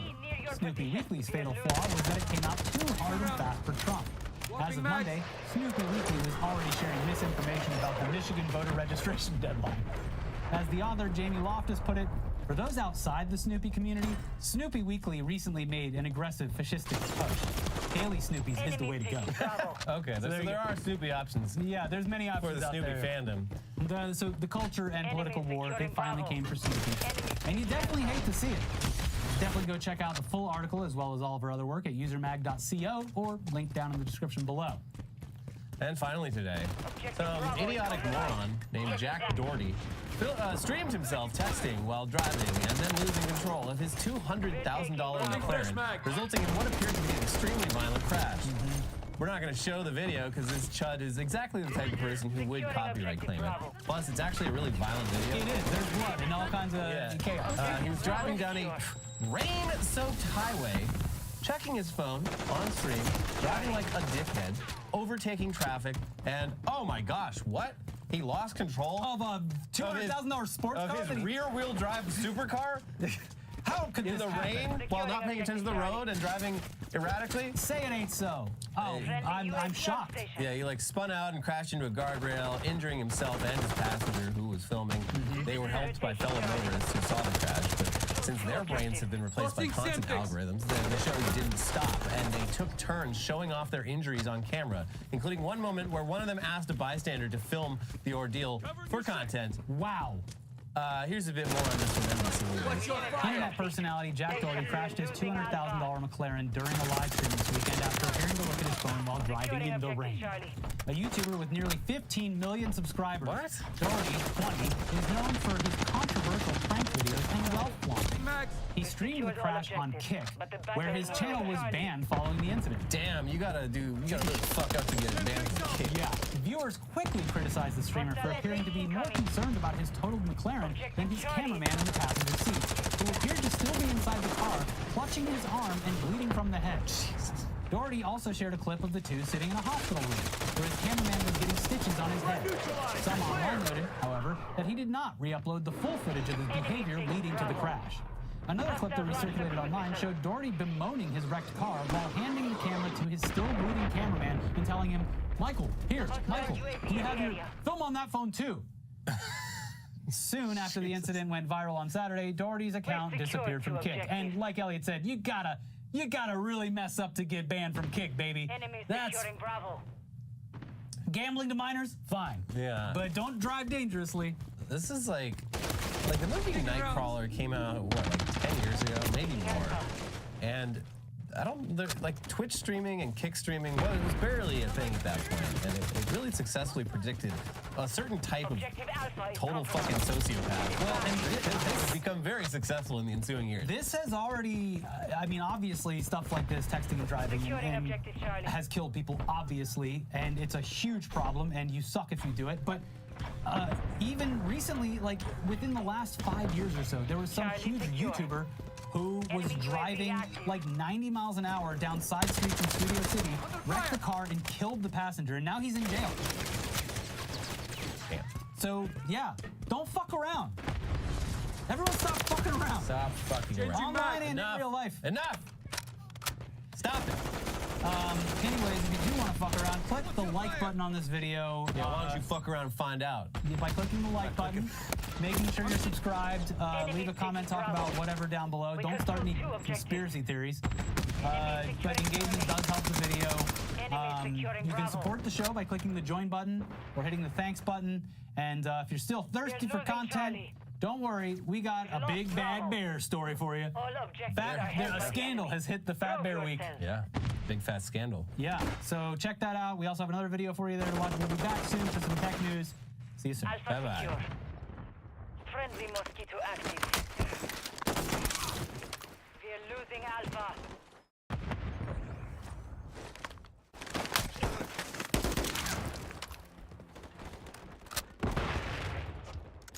Enemies taking Alpha. We've lost all objectives. Do not let it be for long.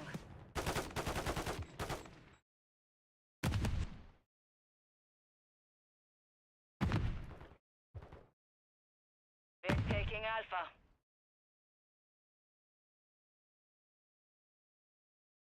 We control Alpha.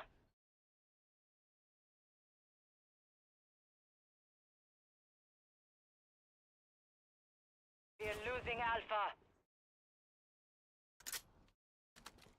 Friendly precision airstrike inbound. All objectives are held by the enemy. Prove yourself.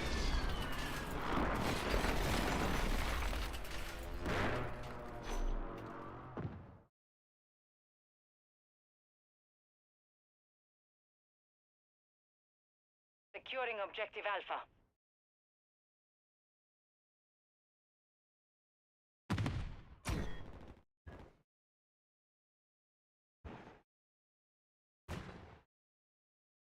We're taking Charlie.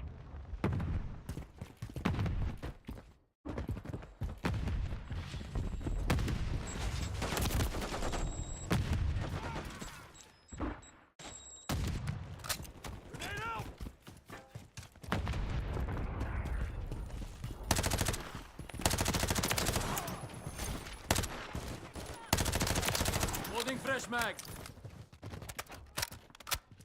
They're taking Alpha. We've lost the lead. Got targets! Weapons hot! Alpha. Tossing Semtex. Alpha Mag.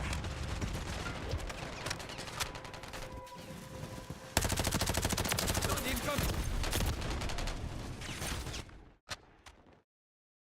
Enemies taking Alpha.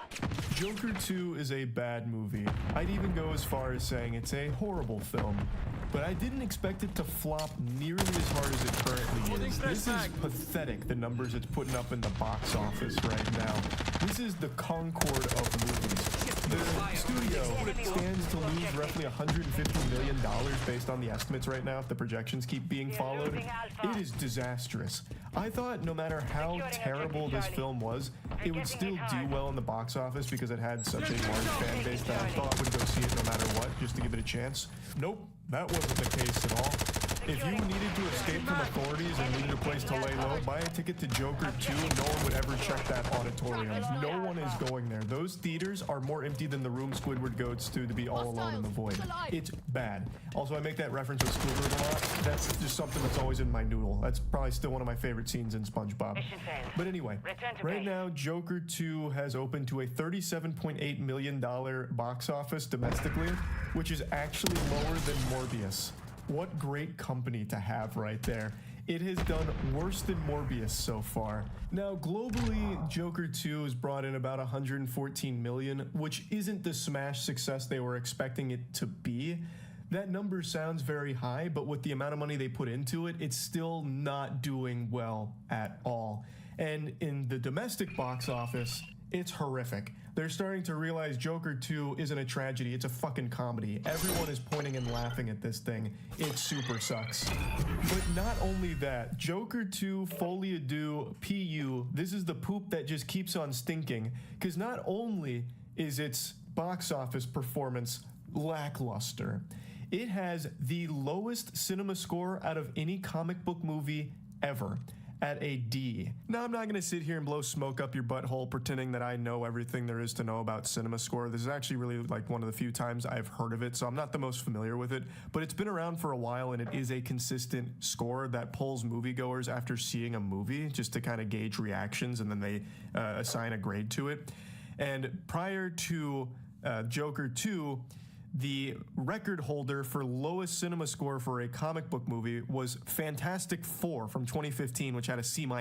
That movie is still, to date, one of the most hated comic book movies of all time. And now Joker 2 is below that. That's mind-boggling. And they also put it in another perspective here.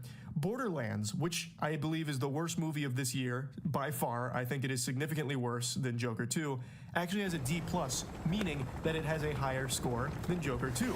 And Madam Web, which I believe is one of the worst comic book movies of all time, has has a C+, so significantly higher than Joker 2. Initially, I just assumed that all cinema scores would like skew on the very low side of things because when people go see a movie that's bad, like a MWIII, like a Fantastic Four, like a Joker 2, their initial reaction is obviously going to be anger, like I wasted money on this is absolute dog shit, thus the cinema scores would always be low. But when I saw MWIII had a C+, I realized that just wasn't really the case. There are people that go see these objectively dog shit films and they just have dog shit taste that aligns with it, so they liked it. So MWIII having a C+, you know, it's not always just going to be the most outraged of people every time. Joker 2 is so universally hated by critics and audience alike that even just gauging moviegoers' experiences, you're getting mostly negative without very many positives. So this movie failed on everything it tried to do. I think one of the main contributing factors for everyone's disgust with the film is how a lot of people went into this not even knowing it was a musical. I knew that going into it because it had been talked about prior, but if you only went in based on the trailers and based on how much you liked the first one, you would be caught completely off guard by this being a fucking musical. The trailers try their best to hide that. Like, there's little hints that there might be like some kind of music scene, but there is nothing in the trailers that would have you going into this thinking that you're getting a full-blown fucking Red Alert musical. So a lot of people felt really misled by that, and I imagine that contributed heavily to how much they hated it. Now, I don't agree that Joker 2 Folie à Deux is the worst comic book movie ever. I think that is an absurd claim. There are significantly worse comic book movies, and it is definitely not worse than Borderlands, but I do agree that Joker 2 is the most disappointing movie, the most disappointing comic book movie. It is shocking how you'd follow up a movie that was so well regarded, Joker, with this sequel that seemed to really hate the first film. This movie like kind of went out on this vendetta to try and undo everything of the first film, and it just sucks. And even if it didn't have that grudge against the first movie and its success, this film on its own two legs is also trash. It's a terrible plot. It's a really messy clusterfuck of a narrative. Like, nothing really works here. The movie ends in the exact same spot that it begins, with pretty much nothing changing and an abrupt death. It is the least satisfying film ever that has nothing redeeming about it, really, aside from some good performances. And I guess if you really like musicals, there's a couple of songs in there that are just good songs, but even the musicals are lackluster because they don't really tie into the story. It's just unsuccessful with everything that it did, and it did not do much in the first place. I was talking with a buddy of mine about how shit Joker 2 was, and we were just kind of spitballing like what made it so bad and how it even got to that point. And then later he sent me this post from Culture Crave that kind of gives bullet points on how this catastrophe came into existence. So I've heard some of these, but some of them were brand new information. So apparently the idea came to Joaquin Phoenix in a dream, and there's multiple sources that corroborate that little nugget of lunacy. It turns out that it was Phoenix who came up with the idea for the sequel, which came to him in a dream, and he and Phillips brought this idea to former Warner Bros. Chairman Toby Emmerich, according to sources. After one insider was asked who the movie was made for, they responded with 2 words: for Joaquin. That is so silly.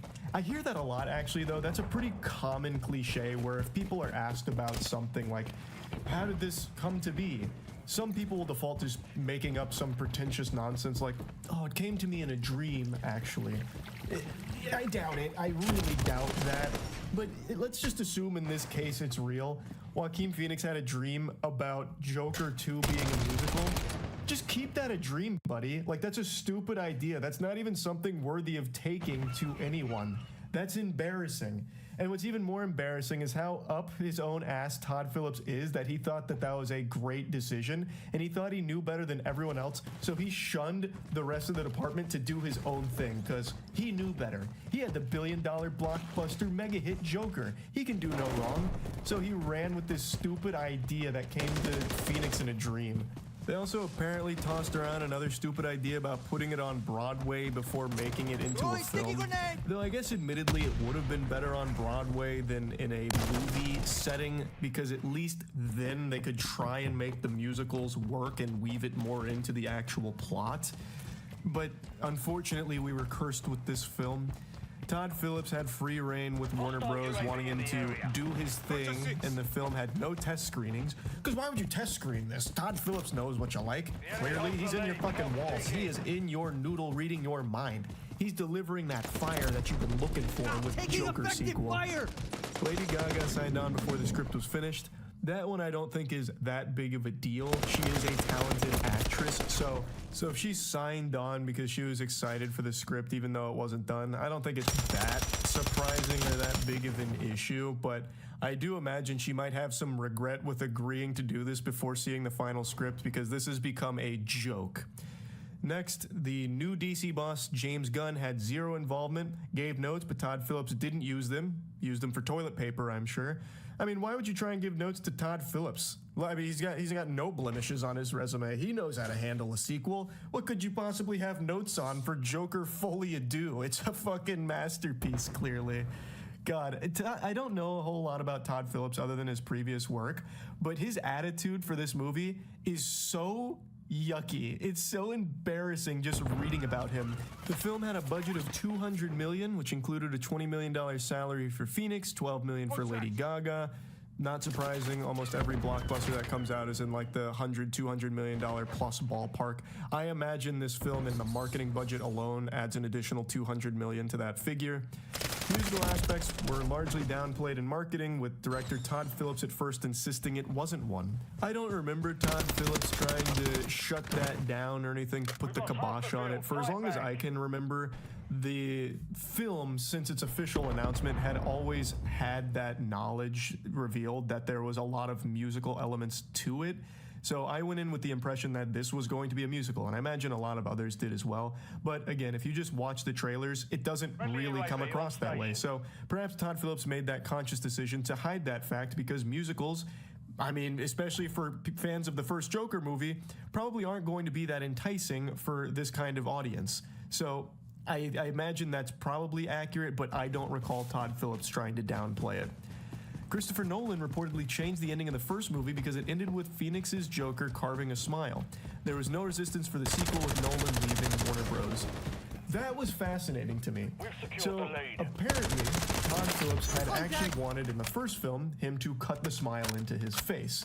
Christopher Nolan was apparently still with Warner Bros. At the time, so he had say-so here and said, "You're a fucking idiot." No, he shut that shit down real quick. But now that Nolan left Warner Bros., Todd Phillips was left to his own devices again and went hog wild. So, as all of you know by now, the Joker 2 ends with a completely random psychopath who shanks Joaquin Phoenix's Joker in the hallway where the movie begins, because nothing in this film fucking changes and nothing actually matters in the movie. This random guy abruptly kills him and then in the background cuts a smile into his face. Just Todd Phillips paying a little disrespect to Nolan here and the legacy that Nolan built with that Joker. It's such an insulting thing to conclude here because it's not well done. It comes out of nowhere, and this whole film is garbage in the first place, so it's just an even bigger waste of time. I understand why Nolan would absolutely not want Phillips to do that. It's also just highly unnecessary and doesn't actually tie into anything, so it's super dumb, but since Nolan wasn't at Warner Bros. At the time, Todd Phillips unfortunately got to do it, and we're all worse off for it. This next one had me giggling. Todd Phillips was secluded on a ranch during the opening weekend. I think he was bracing for the storm. I think he knew that this was not going to be received well. Like, it was already not being highly reviewed from the people that had already seen it. So I imagine he had the inkling that, man, maybe he missed the mark. Or I could be totally wrong. Perhaps this is Todd Phillips just under the impression that his high art speaks for itself, and he wants people to come up with their own conclusions based on the nothing burger he served them. So he isolated himself from the rest of society to give us this chance. But more than likely, he just went to the ranch to just go ahead and tune everything out and count all the money Warner Bros. Dumped on his fucking front porch for this absolutely trash sequel. Film was panned by fans and critics. It currently has a 33% from Rotten Tomatoes critics and a 31% audience score. It has the cinema score of D, lowest ever for a comic book film. Domestically opened with $37.8 million, which is lower than comic book films like Morbius and the Marvels. And it needs $450 million globally to break even, which may lose the studio over $150 million. And Warner Bros. Discovery is already in $40 billion of debt. And god damn it, they earned every penny of that debt. Warner Bros. Keeps making the stupidest decisions. I am always surprised to see what new batshit insane idea fucking Zaslav comes up with. And like every move he makes, he's like the opposite of King Midas, where King Midas would turn things to gold. Zaslav comes around with a cheese touch. He turns everything to actual poop. He is just, I don't know how he even got this position. He is Did you think we would get a year of this? I mean, I didn't even think we would get a fucking whole year of this. I'm not gonna lie. I'll tell you this much, okay? What's going on right now in northern Gaza, especially, is incredibly dire. At this point, like I don't even fully know how to deal with the situation. I don't know how we're gonna actually how there's going to be any sort of like movement in the positive direction. I'll be honest with you. Like this morning, I started off my day. I'm talking to my accountants, right? And past that, like I'm also simultaneously talking to a dude in northern Gaza right now. He's a journalist. He's a journalist and he's a fan. He's a member of this community. So this is Hassan and this is Ismail. In the middle is Hassam Shabbat. Hassam was 19 years old. Hassam is 21 years old. Ismail was 27. Israel killed Hassan and Ismail. Israel threatened Hassan multiple times before assassinating him. And they killed him specifically because of his coverage, for the record. Straight up. They literally said, we don't like your coverage. We're going to kill you over and over again. They threatened him over and over again. This is a constant for journalists in Gaza. Fuck off. Gets death threats on a regular basis. Fascist, Obviously, straight Motov's up. got death threats on a regular basis, as you know. And they were getting these death threats specifically because of their coverage, okay? Hassam. Sorry. I'm talking to Hassam right now. He reached out a while back. I didn't see his original DM reaching out to me a while back to get on the show, right? He was like, hey, I'm a journalist in North Gaza. I want to talk. Like, I would love to get on your broadcast and talk to you about what's going on. Fuck Israel, I'm sorry. He reached out to his friend. I love the Jewish people, but... Hassam is a big fan and is asking if he can come on your stream one day to explain how life is like in North Gaza. This was back in August, at the end of August. I didn't see it. He reached out recently on Thursday. Again, I saw it this time. And on Thursday, Israel had not started its North Gaza, its additional incursion into North Gaza. So we reached out again. I was a little worried. I talked to a couple of my journalist friends to be like, should I put a target on his back, basically? You know what I mean? Especially after his two friends, who are also journalists, were recently assassinated. Because that's a real calculation that I have to make. When I talk to someone who's in Gaza and I bring them up on the broadcast, or if I bring them on the broadcast and talk to them, there is a likelihood that people in the Western world see that and they get punished for it. That is a real calculation. Now, these guys are so fucking brave, okay? They're so brave. They know that already. So I have to ask them ahead of time to be like, hey, if I have you on, like, I'm a little worried about the extra scrutiny that you are going to get. And he said that it was fine, and that unfortunately he can't talk at this point, and that they asked all the residents in the north to evacuate to the south in a way to ethnically cleanse the north, but we're not leaving, and he's staying, and he's reporting till his last breath. I don't think I can come on your stream anymore, maybe if things calm down, but if they don't, and I don't make it, please pay tribute to me on your channel and keep talking about Palestine. Much love from the north. That's an insane conversation to have with a 21-year-old journalist, but that is the reality on the ground.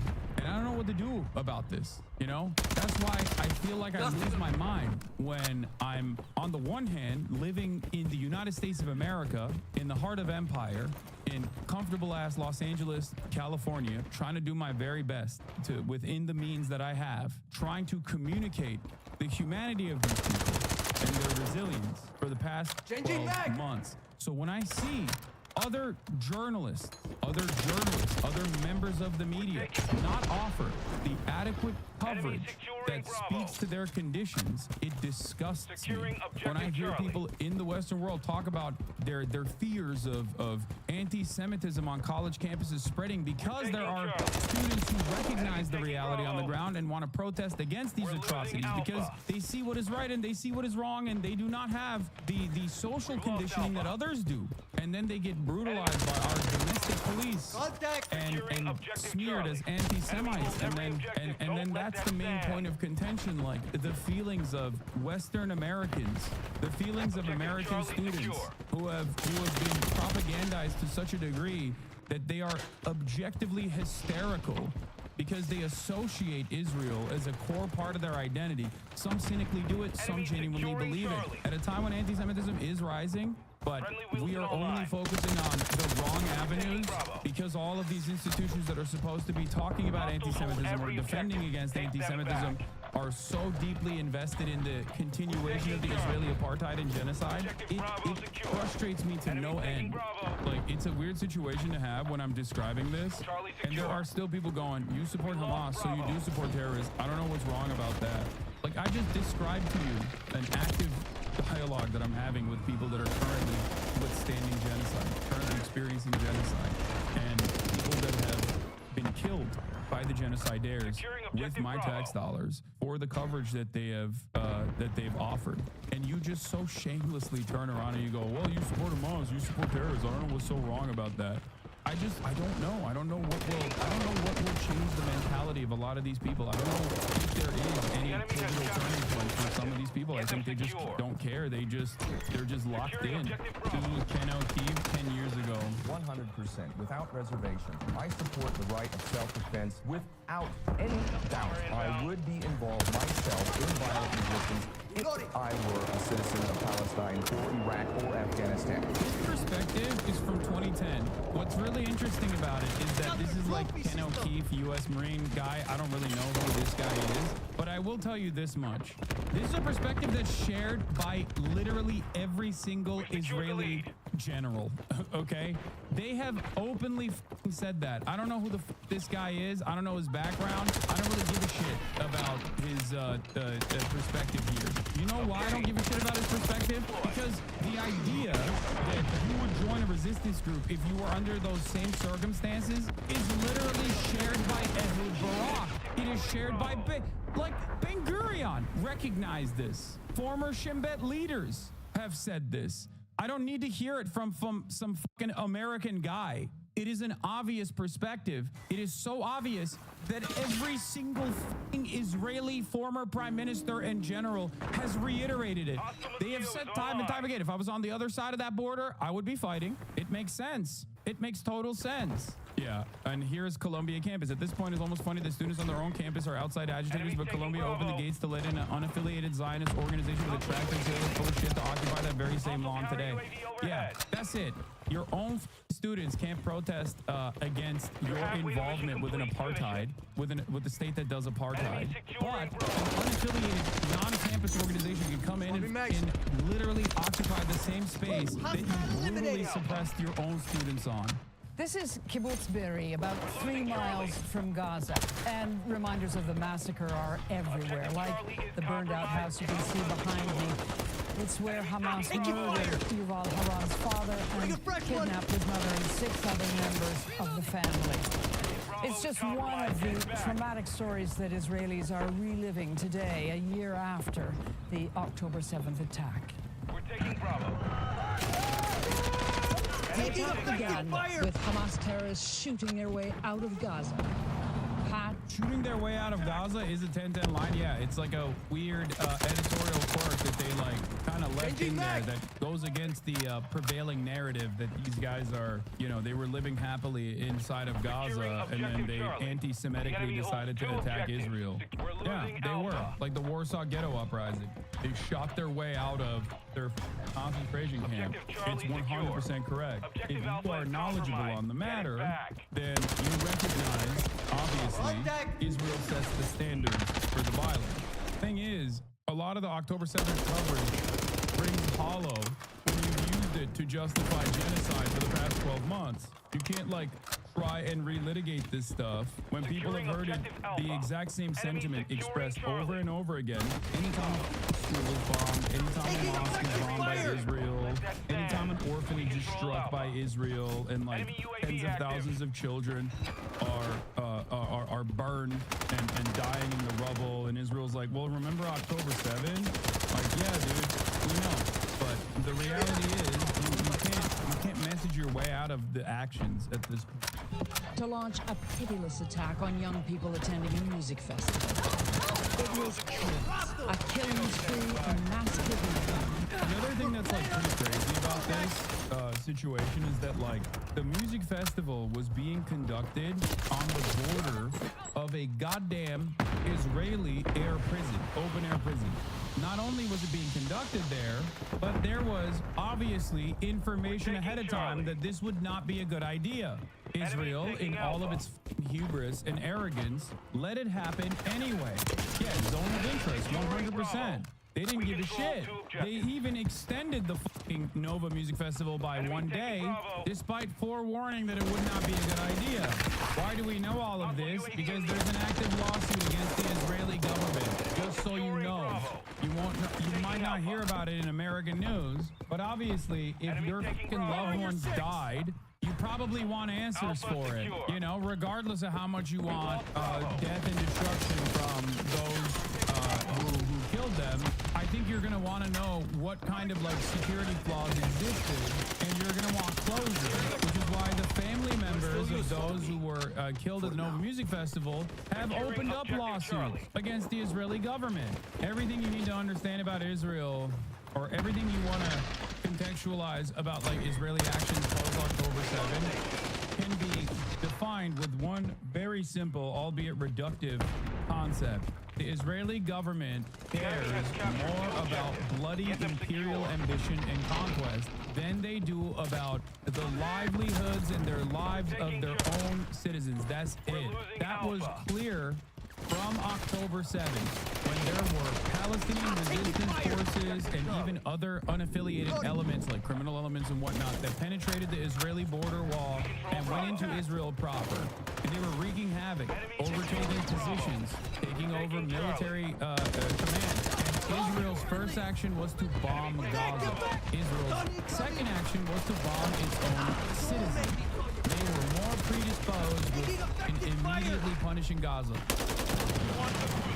Israel's response was immediate. It bombed Gaza. Then sent in ground forces. The mission? To destroy Hamas and rescue the hostages. Securing objective Alpha. Hostiles hold every objective. Take them.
Hey, can you hear me? Hello. What's good? Not too much. Dog class. It's good. Yeah. 2 other dogs. What's that? Good stuff. Yeah. Oh yeah. Yeah, these days it's more of just like a play thing, you know. Like we do a little bit of training, but the dogs that are in the class are a little bit behind. Daisy was at, so the stuff that we what's that? She's head of the class. Yeah, absolutely. So she shows off basically, and then plays. Yeah, it's pretty. It's at least I don't have to like, you know, you don't have to like think too much. It's just I tell Rachel it's kind of like it's better than therapy. It's just like watching dogs have fun. I don't know. I did work at there for a little while. And it was Oh yeah, that's right. Yeah, I'll bet. I'll bet. I mean, those Because you dogs don't know what you're getting, right? Yeah. And there's just so many Yeah. dogs. But honestly, it's like they Yeah. got along. That's good. Yeah, that was like that place was at Wicker Park, right? It was Yeah. kind of like by North Avenue and Damon. I Yeah, can't right remember there. on your resume or whatever you had listed that. Yeah, I was working there. I was still a student and taking classes. I wasn't. Wow. I had 2 jobs in school.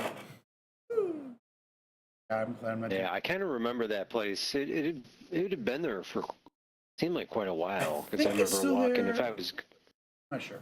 oh yeah, wow, Whatever, it was all right. expensive real estate over there.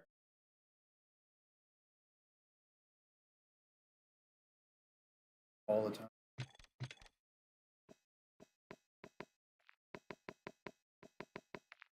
Well, hey, any challenges? Yeah, I do. You got any? But accomplish these challenges. It doesn't really matter. It doesn't speak to any certain kind of map. Front of the map. There. Got a new scanner. Hello. They haven't got. You got a new scanner? Oh yeah. Oh geez. Kind of a pain. Because I think it's supposed to be standalone. Like it's got a monitor on it and stuff, but it's like a touch screen. And for some reason, systems it that we're like gonna have to like get like a with like an updated operating system. Fabulous. The Oh computer back great. there is running on 7. I don't know. I'll go in back there. Yeah. Something happened with it. Yeah. I mean, it can't hurt. It's just a scanner. Yeah. Is it a kind? You cut out there. The what? Is it the B scan? I forgot the name of the company. Is it the same company, just a different model? Yeah, the newest model. And this one has, I kind of remember, like they had an option where you had a scanner with the monitor directly attached to it. Is that what you got? That was always available. Yeah, I remember. It's been available, yeah. I didn't, for some reason, I remember not, I don't know if somebody in Gwilla, you know, because I probably asked around about it or something. I don't know. There was some reason I didn't go for it, because it was an option before. But, you know, that's not to say it, I mean, it obviously must work, otherwise they wouldn't have it as a sale option. You know what I mean? Yeah, for sure. But Because, I like- think it was just redundant. Maybe it was just that the screen was redundant. I'm like, well, we get along fine with the computer screen. Right. What do I need? Because you You still know, had what to do I hook need up another your, monitor still had to for? hook up your desktop to it. Yeah. I'm not sure if it's the same situation now. Like, I'm not sure if, like, you have to hook or if it's capable. Yeah, nice. Interesting. Yeah, maybe not. Maybe you get more space. Get rid of it. Huh? I personally haven't even It's not looked at working it. right now, though. Right now, it's just Anna and.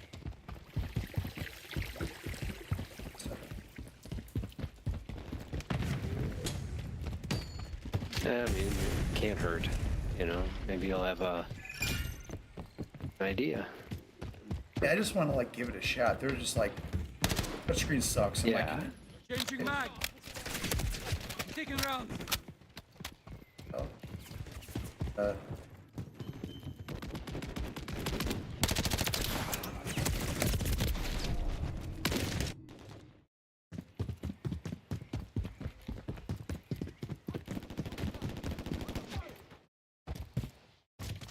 Oh, Chris. Did LHS end up getting an?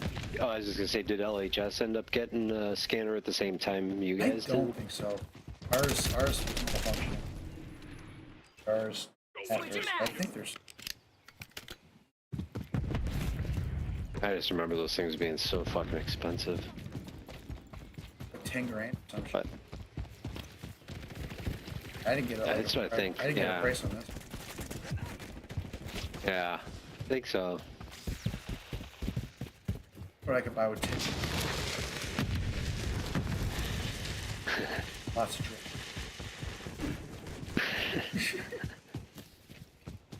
Yes, you could. Bet you. Oh, Chris's dad passed. Oh no, really? Oh, that's too bad. He was out for a little. Yeah, it was.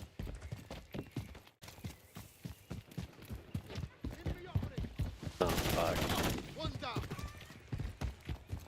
He's holding up.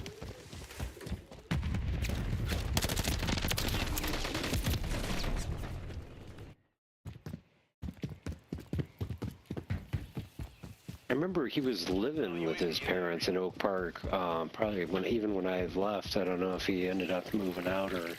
I think He must have been pretty moved in with close his, to him. I'm not sure if he's married to the girl or not, but I know he's. Oh yeah. His dad has been fighting something.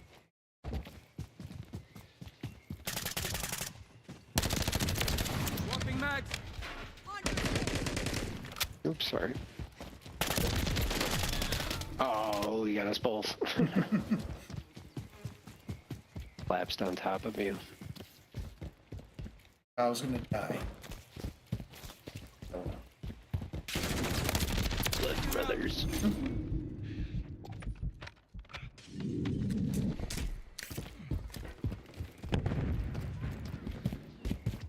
Ah, Jesus Christ.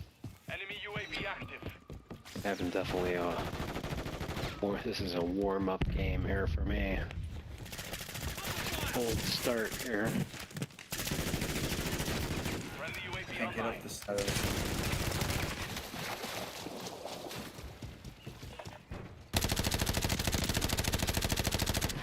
Shit. Fresh mag.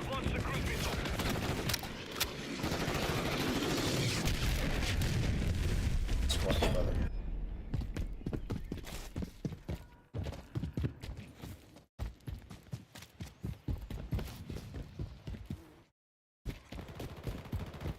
My sleep's bummer.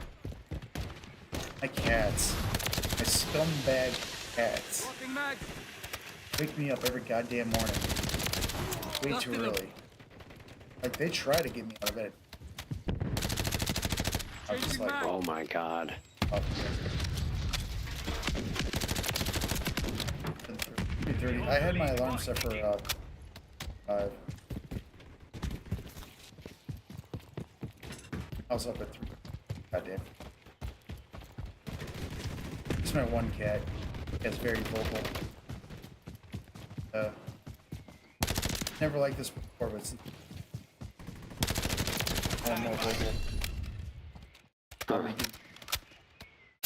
Deploying mosquito.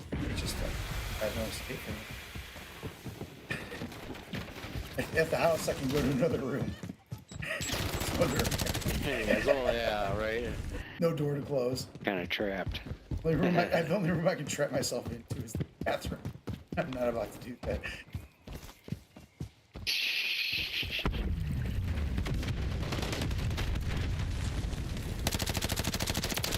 Dropping mag. Daisy mostly sleeps through the night, but if she has to like use the washroom, she'll like kind of get on top of us and lick our face.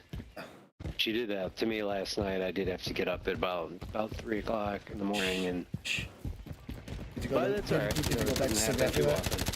Loading fresh mag. Yeah.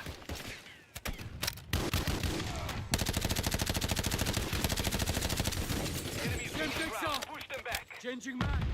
I have to be careful this time of year. Skunks are out and about and stuff, or possums. We also have raccoons now, and all kinds of shit going on out there. So I gotta like get outside, make sure the coast is clear with the flashlight. It's not that bad as long as there's nothing out in the yard. And you get if there is, what's that? It's like enclosed. It's enclosed, but yeah, but animals always seem to find their way in. I don't know how they do it. But it's like as long as you all there outside. Yeah. Right. The yard's not that big, but Rachel's got a pretty big garden planted around the koi pond, so it's all the dark, hidey spaces.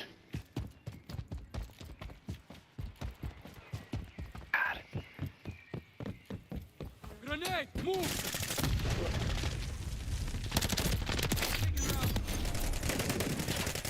Chill it.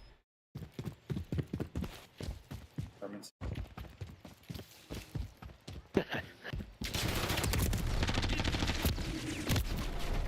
Still character form.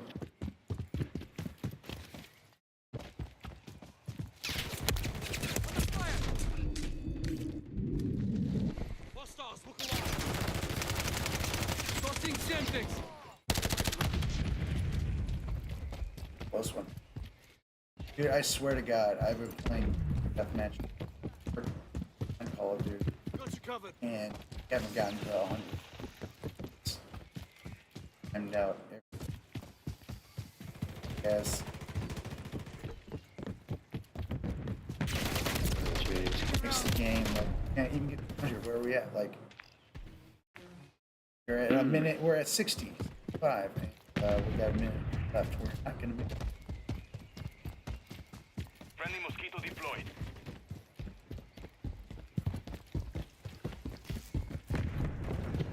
Oops.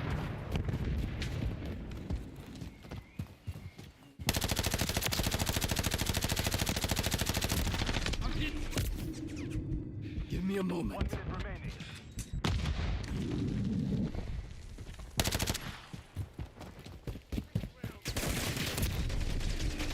Ah, shit. Oh, so close. Ah. 1 minute remaining. Yeah, we're just tough.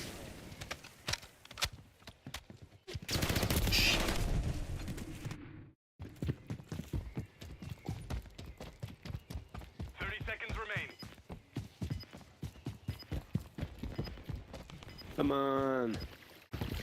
Oh, we're tied. 22 down. Oh, I just died. Oh. All right, we're tied again. Tied. It, Oh. Okay, not hiding. That's true. 10 seconds remaining. We're winning. Screw this up, team. Friendly cluster mine. Shit, I screwed it up. God damn it. It's raw. Raw, bro. Raw. I was laying on my belly for like Yeah. Got me. Stumbled on you. Must have had a spy pointing out or something. Yeah, there he is, killing me, asshole. Yeah, yeah. Caught in the spider's web. Indeed. I'll get you, Spider, next time. Shit, two. For one more. I got time for another one. Yeah.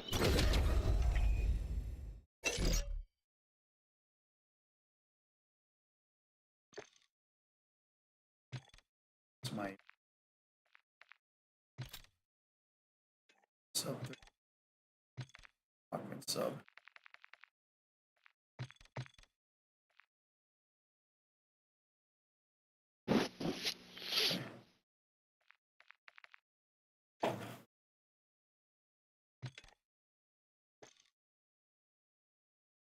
I'll get. I'll do some of my synthesizers. Each other. Synthesizer called the Sub 37. I almost. Oh dear. I almost called the sub Lockman sub the sub.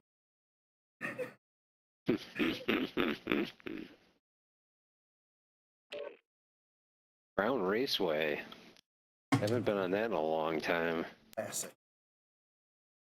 Classic 2002.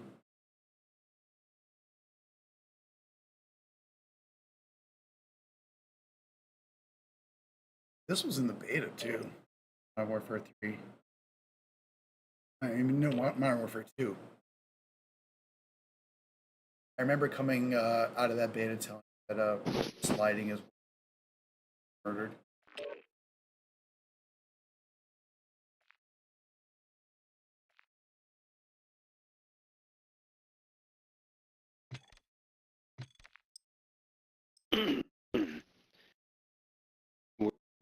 We're in Trump signs sprouting up around us. It's like Yikes. unbelievable. Yeah.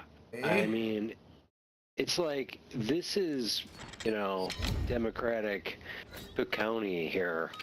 What the fuck Like, is going I used like a Team deathmatch. Engage and destroy What's that? the enemy. how many roughly? It started with two within like about a block, and then tonight we saw another one just down the block. I'm like, there's three very close to us. I'm like, unbelievable. I mean, nobody had a Trump sign the last time he. I don't like to advocate around us. I don't like to steal them all. Put them in the garbage. You get some serious. Well, Rachel's ordered a Harris sign for whatever it's worth. She's been flipping off the Trump signs. I'm like, hey man, chill out. Signs can't see it. Flip off the owners. That's one thing I have. Well, I mean,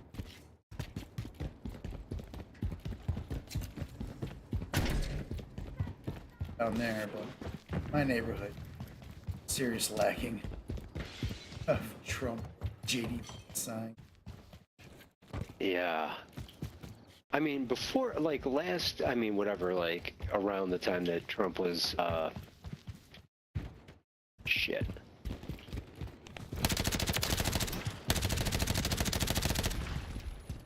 Loading fresh mag.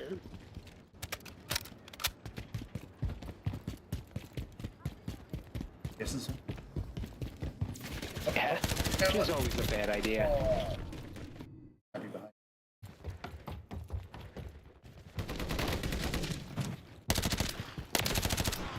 Got him. Is beautiful.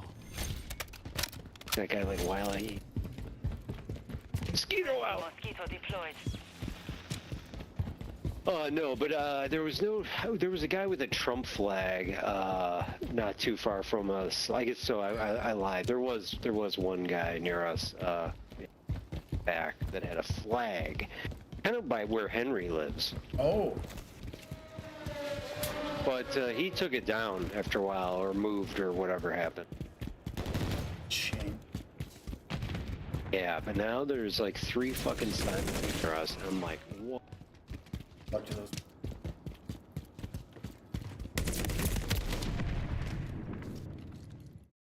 Oh.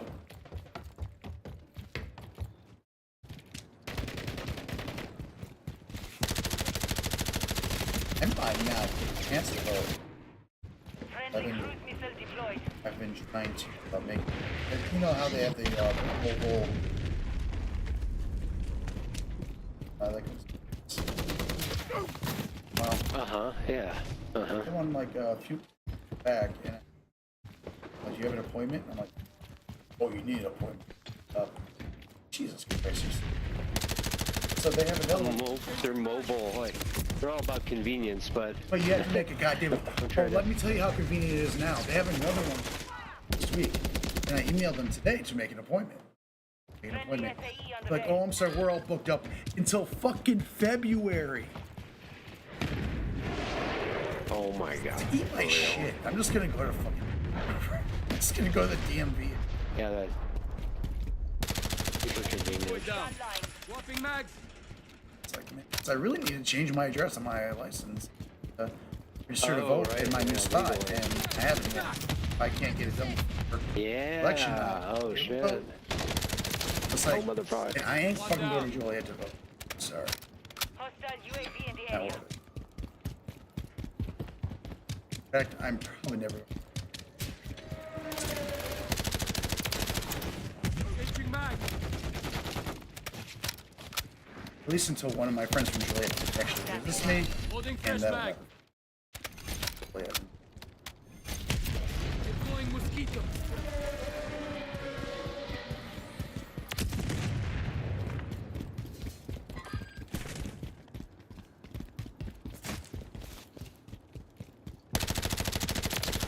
Swapping mags.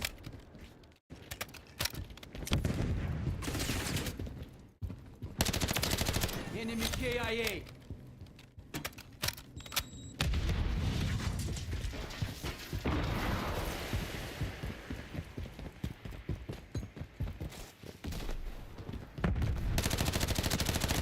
You know, I used to hate this map, but honestly, I'm a little harsh on it. Mission time is half over. Maintain the lead. I used to like to do long shots, kind of next to the raceway. Sure. That was Both the of these, best thing. both to do. left and the right side are. There's this nice little shot. Left side. Changing mag. I don't even know. Swapping mag. Waters or whatnot. Taking rounds. Grenade. Move. They will not surprise me. Yeah, this is definitely good.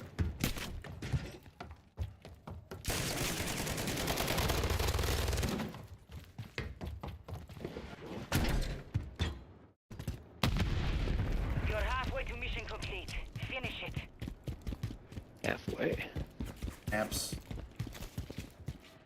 Rail that are like literally only good long shots.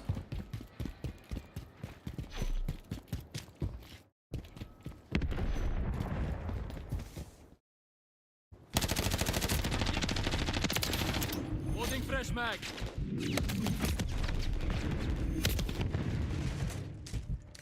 Friendly FAE inbound. Friendly UAV on station.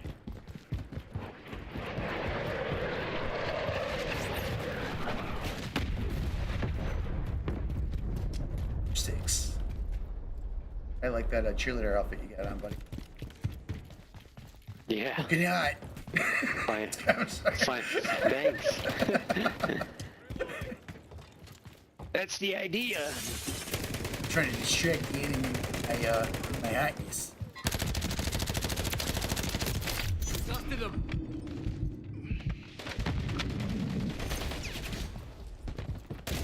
Got my skirt, I'll shoot you in the face. I've survived worse. I like they call it the final girl, like in horror movies. Oh, you know, yeah. Final girl, you know that? Yeah.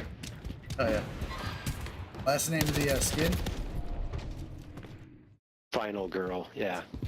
I've actually got a solo board game called Final Girl, which is basically what you're fighting like the final survivor. Fight off there. Changing mag. It's hard. It is very difficult. Like first board play, I always get murdered, and everyone I see online who plays that game also gets murdered. God. All right. Sounds fun. It's fun. It's pretty cool. It's pretty clever. Trying to get into the solo board game, which are always kind of... Video games make a much better one-player experience, in my opinion. Taking route. Swapping mags. Those kind of games are only... It's like your out.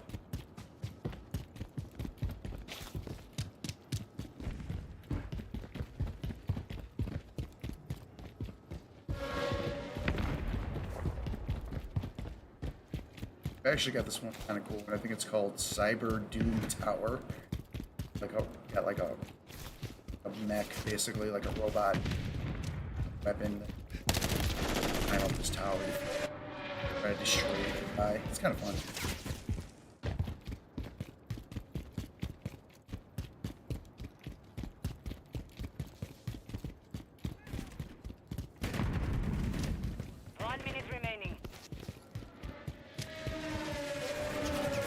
One minute remaining. Will we reach score limit? Never. I guess I did notice that too. So it's just like the game ended early. Yeah, like it times out. Like if someone gets to 100, like they'll win. But if no one gets to 100, right, times out whoever has the score. And to me, that just says it comes freaking heading up. Yeah, I see. No one's running and gunning. Changing mag.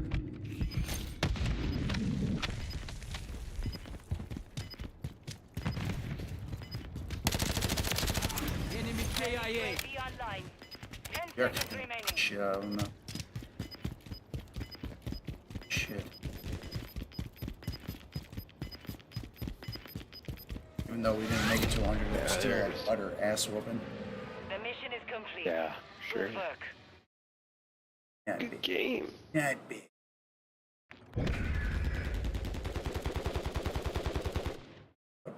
Built by Groovin' Vapes. Oh, shot in the balls. Harold, no way to go. Hurt the young athlete. Oh, man. Well, hey, my sleep schedule. All right, man. I'll try tomorrow. Please do. Games, great game. Games. Talk to you soon. Good night.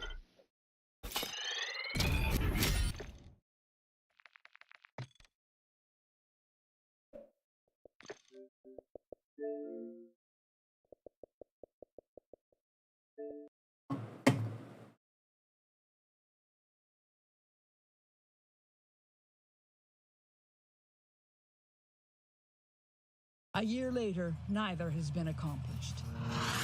97 hostages taken on October 7th are presumed still to be in Gaza, along with 2 million Palestinians trapped in a sliver of land the Israeli military bombs every day.